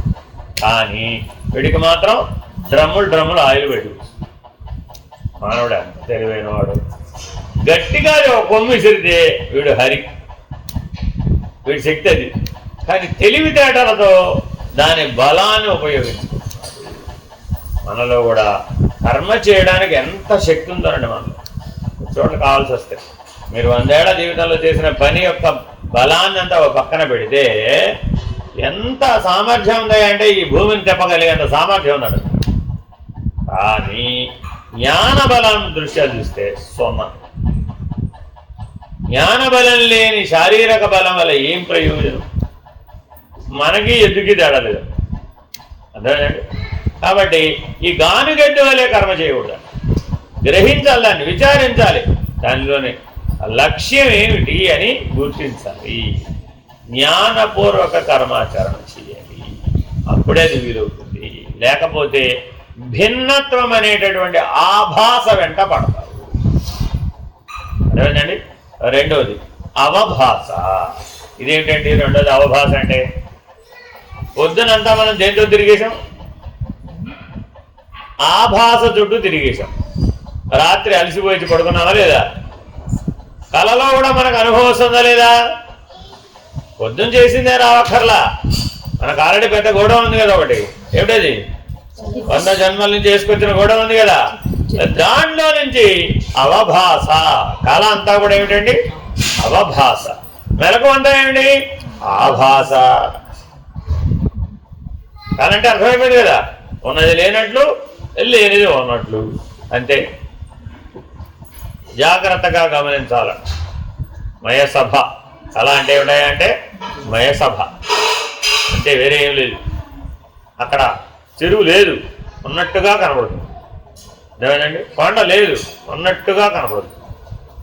ఎదురుకుండా దర్వాజా లేదు, ఉన్నట్టుగా కనబడుతుంది. తీరా నిజంగా దర్వాజా ఉంటుంది, అక్కడ లేనట్టు కనబడుతుంది. అదేనండి? నిజంగా చెరువు ఉంది, లేనట్టు కనబడుతుంది. మన జీవితంలో చూడలేదు అన్న సందర్భాలు ఎన్ని ఉంటాయండి? అక్కడే ఉంటుంది అది. అయ్యో చూడలేదండి అంటామా లేదా? ఎన్నిసార్లు అని ఉంటాం? ఏం పాపం, ఎదురుగా ఉన్నా కూడా కనపడదా? అన్యాయం పాడుగాను. అదే కదా సమస్య. ఈ చూడలేదు అన్నదానికి కారణం ఆభాస, అవభాస. ఈ రెండు కలిసి పనిచేసినాయి. అర్థం ఏంటంటే పగటి కళ. కళ్ళెదురకుండా ఉండి కనపడకపోవడమే పగటి కళ. ఎవరైనా హాయిగా ఇలా కుర్చీలో కూర్చొని నిద్రపోతూ పగటి కళ్ళకు అంటున్నాడు అనుకోండి, నేను కోటీశ్వరుని అయిపోయాను, నేను ప్రపంచానికి యజమానిని అయిపోయాను, జగజ్జేతన అయిపోయాను, అలెగ్జాండర్ కంటే గొప్పవాడిని అయిపోయాను, ఇలా ఏదో ఊహ చేస్తున్నాడు అనుకోండి, ఏమంటాం అప్పుడు? ఆయన కాస్త బయటికి రాను, ఆయన పగటి కళలు కనమాక అవి ఎప్పటికీ నిజం కావు అంటున్నావా లేదా? నిజానికి జీవుడు కూడా ఈ పగటి కళే కంటున్నాడు. ఏమిటది? ఆల్రెడీ నిద్రపోయినప్పుడు కలగన్నాడా లేదా? అదేమిటి? అవభాస. ఈ జాగ్రత్త అవస్థలో త్రిగుణ మాలిన్యం ద్వారా చూసి కూడి ఎడమైపోయినటువంటి ఆభాస యొక్క అనుభవాన్ని, ఆ అవభాస యొక్క అనుభవాన్ని రెండు గెలిపేసుకున్నాడు. ఏమైపోయినప్పుడు అట్లా ఎదుర్కొన్నానే ఉంది, కానీ జీవితంలో ఎప్పటికీ కనపడదు. పైగా ఒకవేళ ఎవరైనా ఎత్తి తీసుకొని చూపెట్టి ఇదిగో ఇక్కడే ఉంది కదా అని చూపెట్టారు, అయ్యో చూడలేదండి బాబు. ఇంకా జీవితంతో అదే లక్షణం, అంతే. కనపడదు, అది ఎదుర్కొన్నానే ఉంటుంది కానీ కనపడదు. అలాగే మనకు పరమాత్మ ఎదుర్కొండానే ఉన్నాడు కానీ కనబడదు. కారణం ఈ ఆభాస, అవభాస. మూడో లక్షణం ప్రతిభాస. అంటే యథార్థంగా ఆయనే, యాజ్ ఇట్ ఈజ్ ఆయనే, ఆయన వాడు ఒప్పుకోడే. ఏమిటండి ప్రతిభాస అంటే? వాస్తవానికి జీవుడు ఈశ్వరుడే, ఏం డౌట్ లేదు అందులో, కానీ వీడు ఒప్పుకోడే. ఒప్పుకుంటే అదే. అర్థమైందండి? ఒక 8 ఏళ్ల అమ్మాయిని అడిగాం, ఏమా నువ్వు మీ అమ్మ ఒక్కలాగే కనబడుతున్నారే అని. ఎవరో పెద్దవాడు వచ్చారండి. సాధారణంగా పిల్లల్ని ఏం చేస్తారు? పోలుస్తారు, పోలికలు చూస్తారు, అంతేనా కాదా? అరే నువ్వు మీ అమ్మాయి ఒకలాగానే తల్లిని అనరు, చిన్నపిల్లని అంటారు. అమ్మాయి నువ్వు మీ అమ్మాయి ఒకలాగానే ఉన్నారు అమ్మాయి అంటారు. వెంటనే వాళ్ళ అమ్మాయి ఏమంది, నేను ఇంగ్లీష్ మీడియంలో చదువుకున్నాను, మా అమ్మ చదువుకోలేదు. ఏం గుర్తించింది ఇప్పుడు? ఆభాస అవభాస. అదేనండి, నేను అమెరికా వెళ్ళొచ్చాను, మమ్మీ ఇక్కడే బొబ్బర్లం కూడా వెళ్ళారు. ఆభాస అవభాస ఇట్లా ఎన్నైనా చెప్పచ్చండి, ఎన్ నెంబర్. ఒక ఆయన ఓ ప్రశ్న అడిగారు, ఏమండి భగవంతుడు సకల జీవులను ఒకేలాగా చూస్తాడా, ఒకేలాగా పుట్టిస్తాడా అని అడిగాడు. ఏం చెప్తారు? ఒకేలాగా చూస్తాడా, ఒకేలాగా పుట్టిస్తాడా, లేకపోతే భిన్న భిన్న పద్ధతులుగా పుట్టిస్తాడు?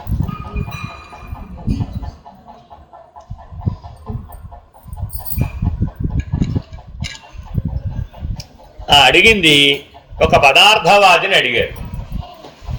ఆయన ఏం చెప్పాడు? అసలు ఒకలాగా లేనే లేదు ఈ ప్రపంచం, ఒకరు పుట్టినట్టు మరొకరు పుట్టడం లేదు. ఒకడు ధనవంతుడిగా పుడుతున్నాడు, ఒకడు భేదవాడుగా పుడుతున్నాడు, ఒకడు ఆరోగ్యవంతుడిగా పుడుతున్నాడు, ఒకడు అనారోగ్యవంతుడిగా పుడుతున్నాడు, ఒకడు విజ్ఞానవంతుడిగా పుడుతున్నాడు, ఒకడు బుద్ధిశూన్యుడిగా పుడుతున్నాడు, ఒకడు సకలాంగుడిగా పుడుతున్నాడు, ఒకడు వికలాంగు. ఇలా ఎన్నన్నా చదవగలడు ఆయన, అంతేనా కదా? నేను ఒప్పుకోను అన్నాడు. అంతే. ఇన్ని తేడాలు కనపడుతుంటే ఒకటంటాడు. అసలు ఆ ప్రశ్నే తప్పు, పోవతలు కదా. సరే చేసా, ఈయన అడిగా, నేను పొరపాటైపోయింది, నాకు సరిగా సమాధానం రాలేదు, ఇదేదో నేను కూడా ఇలాగానే ఆలోచించేట్టుగానే ఉన్నాను, నాకు సంతృప్తికరంగా లేదు అని వెళ్ళి ఒక సన్యాసిని అడిగాడు. ఆయనే ఉన్నాడు, భగవంతుడికి ఏ భేద దృష్టి లేదు నాయన, అందరూ సమానమే, అందరూ తల్లి గర్భంలోంచే పుడుతున్నారు, వేరే పుట్టే అవకాశం లేదు. కరెక్టేనా కాదు? అందరూ తల్లి గర్భంలోంచే కదా పుట్టింది, అందరూ ఒకలాగానే కదా పుడుతున్నారు. దీని తర్వాత ఏమవుతాడన్న సంగతి తర్వాత విషయం. పుట్టడం అన్న విషయంలో ఒకేలాగా ఉంది. అయితే స్వామి, ఈశ్వరుడికి అందరిడలా సమభావం ఉన్నట్టేనంటారా లేదంటారా చెప్పమన్నాడు. గ్యారంటీగా సమభావం ఉంది నాయన, పుట్టిన ప్రతివాడు గ్యారంటీగా పోతున్నాడు. దాన్ని దృష్టిలో పెట్టుకునైనా కానీ భగవంతుడికి అందరి ఎడలా సమభావమే ఉందండి. జనన మరణాలను గమనిస్తే చాలక భగవంతుని యొక్క సమత్వ బుద్ధి అర్థమైపోతుంది. పోనివాడు ఎవరన్నా ఒకటి చూపెట్టు చూడండి, పుట్టిన ఎవడైనా సరే నేను పోలేదన్నవాడిని చూపెట్టండి. అదేమిటి? అదేనాయన భగవంతుడు. కాబట్టి జాగ్రత్తగా గమనిస్తే ఈ మూడు లక్షణాలకి అవకాశమే లేదు. కాబట్టి సమత్వం యోగముచ్యతే. యోగ దృష్టితో, జ్ఞాన దృష్టితో చూస్తే పరమాత్మ కళ్ళెదురుకుండానే ఉన్నాడు. అతనికి ఆభాస లేదు, అవభాస లేదు, ప్రతిభాస కూడా లేదు. ఒప్పుకోవడానికి ఇందులో ఏముంది? మూడో లక్షణం ప్రతిభాసకు ఉపమానం అంటే నేను ఒప్పుకోను అన్నాడు ఆయన. అంతే. ఎందుకని దేనికి గురయ్యాడు ఇప్పుడు? ప్రతిభాస, ఆ అనేకత్వమైన ప్రతిభాసకు గురయ్యాడు. మనం కూడా నువ్వు చైతన్య స్వరూపుడు వేరా బాబు అని 1000 సార్లు చెప్పినా ఏమంటారు? నేను ఒప్పుకో. ఒకవేళ నేను ఒప్పుకున్నా అని మళ్ళా ఆభాసో అవభాసో తెచ్చిపెడతాను. ఇంకేమంటాడో తెలుసా? నేను ఇంతగా భగవంతుడిని ఆరాధిస్తున్నాను కదా, ఒక్కసారైనా కల్లో కనబడచ్చు కదా. ఎంత కోరిక చూడండి, చిన్న కోరిక పెద్ద కోరిక, చాలా చిన్న. కళలోనే కనబడినవాడు ఎవరిలో కనబడతాడు రా? ఆవిడికి తెలుసు ఆ విషయం. ఎవరిలో కనబడమంటే ఎట్టాగది కుదిరే పని కాదు. అందుకని ఎప్పుడు అడుగుతుంది? ఎందుకని ఆవిడ దృష్టిలో ఏంటి? ఇళ్ళలో అంతా అడ్డమండి బాబు, కుటుంబం అడ్డం, ప్రపంచం అడ్డం, వాళ్ళు అడ్డం, వీళ్ళు అడ్డం, నేను ఎప్పుడు బిజీగా ఉంటాను స్వామి. నిద్రపోయిన తర్వాత కళలో అయితే నువ్వు నేను తప్ప ఎవరు ఉండరు, అప్పుడు కనపడతండి. అందుకని సాధారణంగా అందరికీ భగవంతుడు ఎప్పుడు కనబడతాడు? కళ్ళలో కనబడతాడు. ఎందుకని? అప్పుడు ఈవిడికి ఆయనకి మధ్యలో ఏం అడ్డం లేదు. అని అది మరి ఏమిటి? అవభాస కదా. కాబట్టి ప్రతిభాస చేత ప్రభావితమైన వాడు, ఆభాస చేత ప్రభావితమైన వాడు, అవభాస చేత ప్రభావితమైన వాడు ఎప్పటికీ కూడా జీవభావంలో నుంచి బయటపడలేడు. వెరీ వెరీ ఇంపార్టెంట్ ఈ విషయం ఇక్కడ చెప్తున్నారండి. ఇంతసేపు ఎందుకు చెప్పానంటే ఇక్కడ ఈ శ్లోకంలో అదే, ఈ ఉపదేశం అదే. ఉపాదానం ప్రపంచస్య బ్రహ్మణో అన్యత్ర విద్యతే తస్మాత్ సర్వ ప్రపంచో యం బ్రహ్మైవాస్తి నచేతరత్. ఇందులో ప్రాణప్రదమైంది ఏంటంటే యం బ్రహ్మైవాస్తి, అస్తి అంటే ఉండుట, ఉన్నది బ్రహ్మము అన్నది ఒక్కటి తప్ప మిగిలిందంతా లేనిదే తేల్చి చెప్పేస్తున్నాడండి. ఈ ప్రపంచానికి పరబ్రహ్మము తప్ప ఉపాదాన కారణమైనది వేరొకటి ఏదీ లేదు. కాబట్టి ఈ విశ్వమంతా పరబ్రహ్మమే తప్ప మరొకటి ఏది కాదు. ఎందుచేతనంటే కార్యం అనేది కారణానికి భిన్నంగా ఎన్నడూ ఉండలేదు. ప్రారంభంలో చెప్పాను మీకు. ఉపదేశం అంటే కార్యకారణ వివేకాన్ని మేల్కొల్పడమే ఉపదేశం. సాధారణంగా మానవుడికి ఉన్నటువంటి 3 అవలక్షణాలు, అభ్యాస దోషాలు ఏమిటంటే అవి ఆభాస, అవభాస, ప్రతిభాస. ఈ 3 అవలక్షణాలు ఈ దురభ్యాసం చేత ఏమంటాడంటే కార్యం ఒప్పుకున్నానండి, కళ్ళు ఎదుర్కొన్నానండి, కారణం మాత్రం అది కాదండి, ఏదో ఉంది. చూడండి మీరు ఏమంటారు, మీరు ఏదో సంఘటన ఎవరో చెప్పారండి, ఆయన చెప్పినప్పుడు ఏం చేశాడంటే దీనికి కారణం అదే ఉంటుందని అనుకుంటున్నానండి అని కూడా చెప్తాడు. మీరేమన్నారు, మీరు చెప్పింది అది కారణం కాదు, ఏదో ఉంది అంటాడు. ఆ ఏదో ఏమిటో చెప్పబోయా నాకు తెలియదు, కానీ పరిశోధించి కనుక్కొని చెప్తా దీనికి కారణం ఏమిటి. కారణం మాత్రం కార్యానికి ఎప్పుడూ వేరే, కారణమునకు భిన్నముగా కార్యం ఉన్నది అనేదే పెద్ద భ్రాంతి, తొలగించుకోలేనంత భ్రాంతి, గురూపదేశం లేకుండా తొలగించుకోలేనంత భ్రాంతి. ఇక్కడ వచ్చిందండి గురువుగారి పాత్ర, ఇప్పటిదాకా చెప్పలేదు అదేనండి. గురూపదేశం పొందిన వాడికి ఏం తెలుస్తుంది, కార్యము కారణము ఒక్కటే అని తెలుస్తుంది. ఇది లేదనుకోండి కార్యం వేరే కారణం కూడా వేరే. ఉదాహరణ చెప్తే మీకు అర్థమైపోతుంది. మానవులందరి తలరాతలు ఎవరు రాస్తారండి, ఎవరు రాస్తారు? ఆయన ఎవరో కమలం మధ్యలో కూర్చుంటాటండి. ఆయన కూర్చొని ఏం చేశాడు, ఏం వేరే పని పడలేదు, అందరినీ లైన్లో పుట్టించే ముందే ఆయన దగ్గర పెన్ను ఉంటుందట, కనపడకుండా రాయడానికి వీలయ్యే పెన్ను. ఏమి రాశాడో కనపడదు. నుదుట అది కూడా ఎక్కడ రాశాడట, తల వ్రాత నుదుటన్నవి రాసేస్తాడట, అంతే అయిపోయి పంపించేసి వాడు పుట్టేశాడు. అందులో ఏమి రాసి ఉంటే అదే అవుతుందండి, అంతే. జనా కదా, ఇలా నమ్మేవాళ్ళు ఎంతమంది ఉన్నారండి? జీవితం అంతా ఏదైనా ఒక సందర్భం వచ్చిందండి, ఏం చేస్తాం, ఏది రాసి ఉంటే అది అంతే.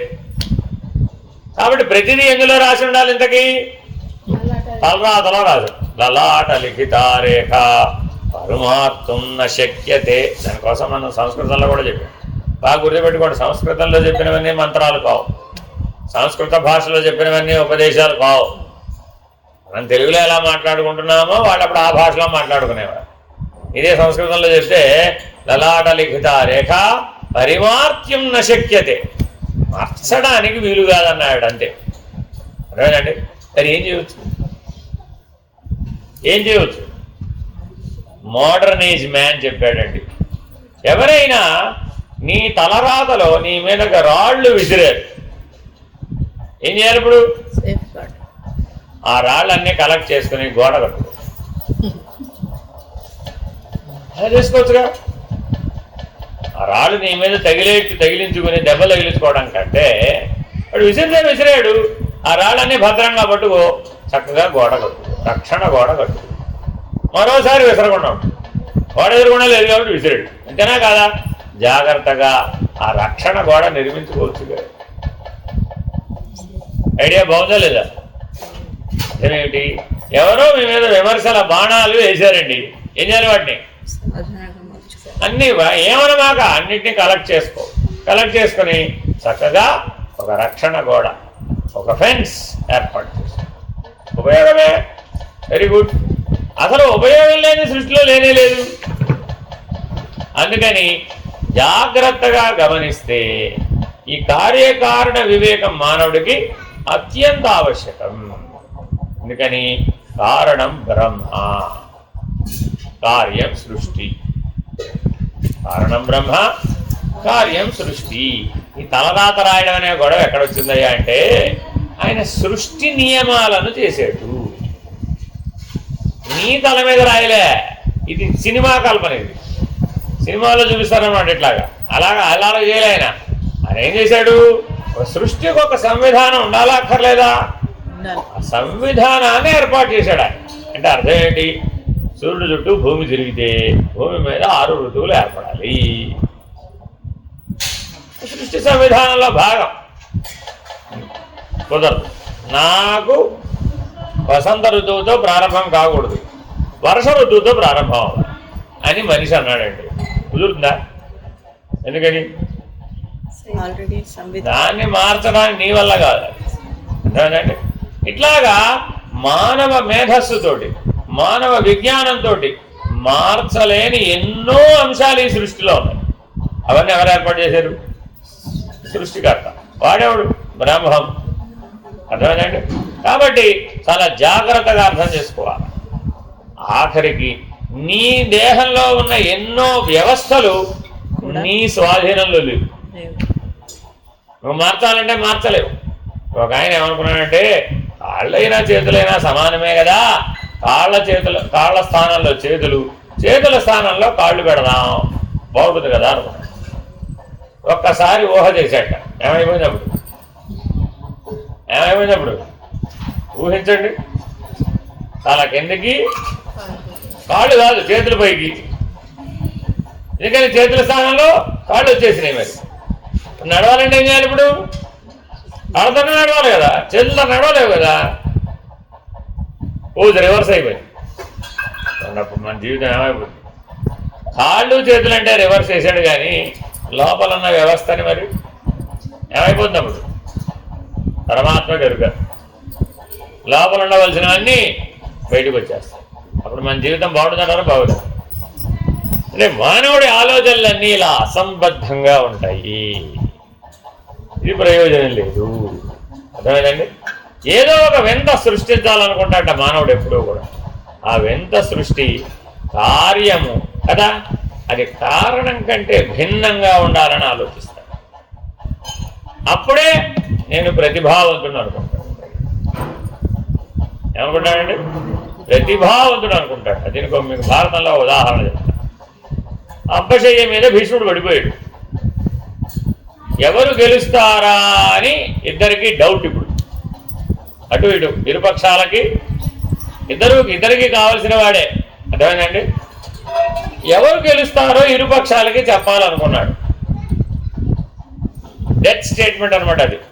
ఆఖరి చెప్పే మరణ వాంగ్మూలం తప్పు చెప్పడం ఎవరు కూడా. ఆయన కూడా ఒక మరణ వాంగ్మూలం ఇవ్వాలనుకున్నాడు. ఎవరు గెలుస్తారో చెప్పాలి. మరి రథం మీద పడిపోతూ ఉంటే నేల మీద పడిపోకూడదు కదా. నేల మీద పడిపోతున్నాడని గమనించినటువంటి సుయోధనుడు వెంటనే ఆజ్ఞాపించాట, హంసతులిగా తల్పములు తెండి, బంగారపు పాత్రలు తెండి, అన్ని రకరకాల రాజభోగాలని ఆర్డర్ చేస్తున్నట్ట. ఈయన రాజభోగాలన్నీ యుద్ధభూమికి తెచ్చే లోపల ఆయన పడిపోకుండా ఉంటాడే. వెంటనే పరమాత్మ, అర్జున అంపశయ్య కట్టవయ్యా బాబు, అంబులతో చెయ్య, బాణాలతో చెయ్యగట. ఆల్రెడీ బోర్డు గుర్తుకున్నాయిలే, ఇవి కూడా గుర్తుకుంటాయి. ఏమవుతుంది మహా, అంతకుమించి ప్రమాదమే లేదు, కొత్తగా వచ్చిన ప్రమాదమే లేదు. ఆల్రెడీ శరీరం నుండి ఆల్రెడీ బాణాలు కొట్టేసావు, తూట్లు కొట్టేసేట. ఇంకా అప్పుడు ఆ బాణాలు అనేటువంటి పరుపు మీద ఆయన తెచ్చే లోపల ఆల్రెడీ పడుకోబెట్టేది. ఇలా హంసతులిగా తల్పం వచ్చింది. తాతగారు మీకోసమే ఈ హంసతులిగా తల్పం తెప్పించానండి, పడుకుంటారా అని అడిగారు. ఆల్రెడీ పడుకున్నాను ఆయన, ఇప్పుడు ఇక లేవడం కుదరదు. ఎందుకని? లేవడానికి వీలు లేనన్ని బాణాలు దిగబడిపోయి. నన్ను తీయడం కుదరదురా బాబు, ఆ బాణాలన్నీ తీస్తే కానీ నేను లేవలేను, ఇప్పుడు అవన్నీ తీయడం కుదరదు, ఇలా వదిలేసారని ఆయన అన్నాడు. ఇంతలో ఆయన స్ఫురించింది ఏమిటి? ఎవరు గెలుస్తారో చెప్పాలనుకున్నాడు. అంతే కదా, దాహం అన్నాడు. వెంటనే దుర్యోధన ఏం చేశాడు? వెళ్ళండి అర్జెంటుగా అంతఃపురానికి వెళ్ళి వారికి శత సోదరులు కదా, తలా ఒక కలశం నీళ్ళు పట్టండి అన్నాడు. 100 కలశాలతో నీళ్ళు పట్టండి అన్నాడు. అదేనండి గొప్పైనా కదా. ప్రతిభేనా కాదా? 100 మంది 100 కలశాలతో నీళ్ళు తేవడం ఏం పెద్ద విషయం అన్నాడు. వీళ్ళు అంతఃపురానికి పోయేది ఎప్పుడు, 100 బంగారపు కలశాలు కలెక్ట్ చేసేది ఎప్పుడు, దాంట్లో నీళ్ళు పోసేది ఎప్పుడు, ఎప్పుడు వీళ్ళు అక్కడి నుంచి అక్కడికి తెచ్చేది. ఈ లోపల వీడేమవ్వాలి? మృత్యు అంపశయ్య మీద ఉన్నవాడు మృత్యు ముందు ముంగిటున్నాడా లేదా? ఇప్పుడు దాహం అడిగితే ఎక్కడి నుంచి తేవాలంటే ఇప్పుడు అర్జెంటుగా దాహం తీర్చి ఏర్పాటు చూడాలంటావా?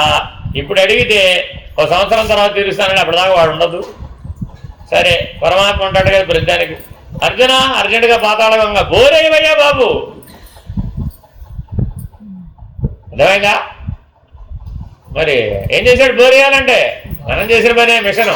ఆయన చేతిలో బాణం ఉంది కూడా కొట్టాడు, డింగ్ పాతాళకంగా బోర్ పైకి వచ్చేసి పడింది. సినిమాలో చూపెట్టినట్టు అనుకోమాకండి, అది ఊరికే దృశ్య కావ్యం. అందంగా ఉండేట్టు చూపిస్తాడు అక్కడ, లేకపోతే మీరు చూడరని. యథార్థం చూపిస్తే మీరు ఉంటారేమిటి? నిజంగానే ఆ యాక్టర్కి రక్తంగా ఆరిపోయింది అనుకోండి, మనం ఉంటాం అక్కడ? అదంతా దృశ్యం అంతే, అలా చూపిస్తాడు అనమాట. సరే, ఎలాగోలా ఆయన దాహం తీరింది. ఇప్పుడు సుయోధనుడికి అర్థమైనట్ట అర్థం కానట? అర్థం కాలేదండి. తాతగారు ఇవాళ్ళు మీరు పడిపోయారు, ఇక రేపటి నుంచి నేను ఎవరిని పెట్టాలో, మనం ఎలా గెలుస్తామో కొద్దిగా చెప్తారా అని అడిగాడు. ఇంకా అర్థం కాలేదా సుయోధన ఎవరు గెలుస్తారో అన్నాడు. అర్థమైనట్ట అర్థం కానట? సూక్ష్మగ్రాహి అయిన వాడికి అర్థమైపోతుంది. ఎందుకని? పరమాత్మ ఆ పక్షంలో ఉన్నాడు, ఏదైనా సలహా ఇవ్వగలడు, ఏదైనా జయించగలడు. ఆ సందర్భానికి ఏం చెయ్యాలో తెలిసినవాడు. గెలుపు ఎవరి దగ్గర ఉంటుంది? అటు పరమాత్మ పెట్టుంటే అటే ఉంటుంది. మరి ఇప్పుడు చెప్పినట్ట చెప్పనట్ట? అయినా ఈ మాట అన్నా దుర్యోధనుడికి అర్థం కాల, అర్జునుడికి అర్థమైపోయింది, పరమాత్మ కూడా అర్థమైపోయింది. పరమాత్మకు ఆల్రెడీ తెలుసు కదా, అర్థం కావక్కర్లా ఆయన. ఇప్పుడు మరి మళ్ళా అడిగాడు దుర్యోధనుడు, ఇప్పుడేం చెప్పాలి? సైన్యాధ్యక్షులు ఎవరో మీరు చెప్తే వాళ్ళకి అప్పగిస్తారు. ఎందుకని? సంప్రదాయం అనమాట. ఒక సైన్యాధ్యక్షుడు ఒక ఆర్మీ జనరల్ వెళ్ళిపోతాడు, ఏం చేయాలి? ఆర్మీ జనరల్కి ఇస్తాడు ఛార్జ్. అదేనండి మీ బాధ్యత. ఎందుకని? ఈయనకి మనసులో కర్ణుడు కప్పచెప్పాలని ఉంది అక్కడ. ఎందుకని? భీష్మ పతనానంత వరకు నేను రాను బొమ్మన్నాడు. ఎందుకని? ఆయన అర్ధరథుడు అన్నాడు. సో ఇప్పుడు వెయిటింగ్ ఎవరు? ఆ పదవి కోసం. కానీ ఈయన కర్ణుడి పేరు చెప్తాడంటావా? చెప్తాడా? ఆచార్యవర్యులు మన సైన్యంలో చాలా మంది ఉన్నారు కదా ఆయన, వాళ్ళకి అప్పచెప్పాను. చెప్పినట్ట చెప్పను? తెలివైన వాళ్ళు, మహానుభావులు వాళ్ళు, కారణజన్ములు అంటే వాళ్ళు. అదేనండి. వెంటనే దుర్యోధనుడికి ఏమైపోయింది? నిరాశ, నిస్పృహ, నైరాశ్య, ఐక్యం. కర్ణుడి పెట్టుంటే రేపటితో అయిపోయింది. ఈ మళ్ళా ఆచార్యవర్యులు ఏం చేస్తారో ఏదో అంతా సందేహమే. సందేహంతో ఎవరైనా పెడితే పని జరుగుతుంటారా? ఇప్పుడు మరి అపజయ నిర్ణయం ఏనంట కదా? సందేహం ఎప్పుడైతే వచ్చేసిందో అప్పుడే అపజయ నిర్ణయం. అర్థమైందండి? కాబట్టి ఈ ఉపదేశాన్ని చాలా జాగ్రత్తగా పట్టుకోమంటున్నాడు. కార్యకారణాలను గమనించగానే నీ కళ్ళు ఎదుర్కొన్న ఒక కార్యం కలిగింది, జరిగింది, కారణ బ్రహ్మము నీకు తోచాలి. అయిపోయింది. బ్రహ్మమును గుర్తుపడడానికి ఎక్కడికో 5, 25, 50, 26, ఒక్కటే 51, ఒకటే నానా కుస్తీ. వారం రోజుల నుంచి కుస్తీ నడుస్తుంది. 24, 25, 26, 26, ఒకటా 25 కాదండి, 50, 50, ఒకటా రామకృష్ణ నారాయణ నారాయణ. ఎందుకని? కార్యం ఏం తోచలేదు, కారణం. ఎందుకని? కారణం ఎప్పుడు బ్రహ్మమే నాయన. నువ్వు విచారణ చేసినప్పుడు బ్రహ్మమే, ప్రాణాయామం చేసినప్పుడు బ్రహ్మమే, నిద్రపోతున్నప్పుడు కూడా బ్రహ్మమే, సమాధి నిష్ఠుడమైనప్పుడు కూడా బ్రహ్మమే. అన్ని కార్యములు కదా ఇవి. నేను బంధంలో ఉన్నానండి, కారణం బ్రహ్మం అందామా? ఇప్పుడు ఒప్పుకోలేదు. నువ్వు బంధంలో ఉండడానికి నీ అజ్ఞానం, నీ అవిద్య, నీ అహంకారం, నీ భ్రాంతి, నీ భ్రమ కారణం. అంటే ఇప్పుడు ఏమైంది, మాయా కార్యం కూడా ఒకటి వచ్చింది. ఇప్పుడు బ్రహ్మము కారణమే, కానీ ఈ కార్యం అంతా మాయా కార్యము. నేను చేస్తున్నాను అంటున్నావే, నేను ధ్యానం చేశాను, నేను జపం చేశాను, నేను పూజ చేశాను, నేను ఉద్యోగం చేశాను, నేను అన్నం వండాను, ఎన్నన్నా చెప్పుకోవమ్మా. నేను తగిలించినవి ఏవైనా సరే ఆ నేనే ఏమిటి, ఆభాస, ఆ నేనే అవభాస, ఆ నేనే ప్రతిభాస. మరి దాని చేత చేయబడినవన్నీ ఎందుకని మాయా కార్యమో చెప్తున్నాడు. జీవుడు చేసినవన్నీ బ్రహ్మము చేసిన కార్యములు కావు. ఎందుకని, నేననే అహంకారం అందులో జోడించబడింది, తగిలించబడింది. కాబట్టి మమకార అహంకారాలతో చేయబడిన సకల కర్మలు కూడా, సకల కార్యములు కూడా మాయా కార్యములు. అవి చేసినా చేయబడనట్టు. ఏమండి నేను పుట్టాను, నువ్వు పుట్టలేదు. ఏమండి నేను పోతున్నాను, నువ్వు పోవట్లేదు. నేను రాత్రి నిద్రపోయాను, పోలేదు. ప్రతి దాన్ని నెగెట్ చేస్తున్నాడు. ఎందుకని, నేనుతో నువ్వు చెప్పినవన్నీ మాయా కార్యములు. కేవలము బ్రహ్మము దృష్ట్యా చెప్పబడినవి మాత్రమే కార్యం. అది సత్. అసత్ అయ్యే అవకాశం. కానీ మనకి తగిలిస్తే ఏమైపోయింది, అసత్ అయిపోయింది, అనాథమైపోయింది, అనృతమైపోయింది, జడమైపోయింది, దుఃఖమైపోయింది. కాబట్టి జీవుడి లక్షణాలు ఏంటండి, అసత్, అనృత, జడ, దుఃఖాత్మకం. అది అసత్యము, అనృతము, జడము, దుఃఖము. మాయా కార్యాన్ని యొక్క లక్షణాలు ఇవి. కాబట్టి చాలా జాగ్రత్తగా విచారణ చేయి. ఉదాహరణగా చెప్పుకోవాలంటే, సరే మరి మేము ఏం చేసినా మీరు కాదంటున్నారు కదా, అదేదో సరిపోయేదేదో మీరే చెప్పండి అన్నారు అనుకోండి. ఏమయ్యా, ఈ ప్రపంచంలో కుండ తయారు చేయాలి అనుకున్నాడు ఒకడు. ఎవరైనా సరే కుండ తయారు చేయాలంటే ఏం కావాలి, మట్టి కావాలి. కుండ సత్యమా, మట్టి సత్యమా? అంటే మట్టి లేకుండా కుండ ఎవరైనా తయారు చేయగలరా? నేను ప్లాస్టిక్ కుండ తయారు చేస్తాను, అప్పుడు ప్లాస్టిక్కే. మూల ద్రవ్యం అని అర్థం ఏమిటి? మూల కారణం, మూల ద్రవ్యం ఒకటేనాయనా. ఈ సృష్టిలో అనేక పదార్థాలు లేవు, ఉన్నది ఒక్క పదార్థమే, బ్రహ్మ పదార్థం. ఏంటన్నా పదార్థం? బ్రహ్మ పదార్థం. ఇంకా ఎన్ని చెప్పినా అందులోంచి రావాల్సింది. కాబట్టి నువ్వు ఆ మట్టితోటి ఒక కొండ చేసావు, ఒక మూకుడు చేసావు, ఒక మూస చేసావు, ఓ ప్రమిద చేసావు, ఇంకేదేదో చేసావు. ఇప్పుడు వాళ్ళ ప్రపంచంలో వెళ్ళి చూస్తే బోల్డు ఇదేనా కదా. మట్టి కుక్కర్ కూడా వచ్చేసినట్టు, latest steel cooker, aluminium cooker కాదండి, మట్టి కుక్కర్ అవైలబుల్ అయితే. కుక్కర్కి ఎన్ని ఫిట్టింగ్స్ ఉన్నాయో అన్నీ ఆ మట్టితో తయారు చేసి, ఆ మట్టి మూతకి కుక్కర్ మోడల్ అంతా ఫిట్ చేసేసి మట్టి కుక్కర్ అమ్ముతున్నాడు. ఎంతో తెలుసా రేటు? స్టీల్ కుక్కర్కి 4 రెట్లు. ఉదాహరణగా చెప్పుకోవాలంటే, కుండ అనేది కార్యం. దానికి కారణమైన మట్టి లేకుండా కుండ ఉండలేదు. కుండ, మూకుడు, బాణ వంటి అనేక ఆకారాల పేర్లు కలిగిన ఎన్ని వస్తువులున్నా వాటన్నింటిలోనూ వాటికి కారణమైన మట్టి ఉండనే ఉంది కదా. ఈ నామరూపాలన్నీ అశాశ్వతాలైన వాటికి కారణభూతమైనట్టి మట్టి మాత్రం సత్యం. అట్లాగే ఈ విశ్వంలో ఎన్ని నామరూపాలు గల స్థావర జంగమాదులున్నా వీటన్నింటిలోనూ వీటికి కారణమైన పరబ్రహ్మమే ఉన్నందున ఈ సమస్త విశ్వము బ్రహ్మమే అని అన్నారు. అదే సత్యం. అనంత విశ్వం ఏంటండి? బ్రహ్మము. నేనెవరిని? పరబ్రహ్మము. ఈ విశ్వాన్ని సాక్షిగా చూస్తున్నటువంటి నేనెవరయ్యా? పరబ్రహ్మము. ఈ విశ్వం ఎవరయ్యా? బ్రహ్మము. ఎందుకని? కార్యకారణములనే నామరూపాలు. దాని నిండా ఏమున్నాయండి? నామము, రూపము.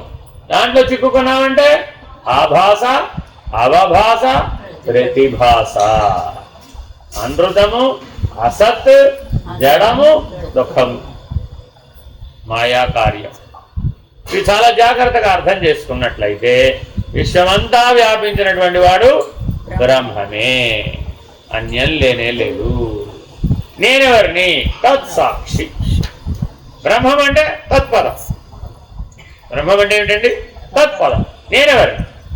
తత్సాక్షి అసిపదం అని కార్యకారణ వివేకాన్ని తత్వమసి మహావాక్యం వైపు తీసుకెడుతూ మనకి ఉపదేశాన్ని కొనసాగిస్తున్నాం. హరి ఓం శ్రీ గురుభ్యో నమః. హరి ఓం. పూర్ణమదః పూర్ణమిదం పూర్ణాత్ పూర్ణముదచ్యతే పూర్ణస్య పూర్ణమాదాయ పూర్ణమేవావశిష్యతే. ఓం తత్సత్. ఓం శాంతి శాంతి శాంతి. హరి ఓం. గురుభ్యో నమః. హరి ఓం. నారాయణ.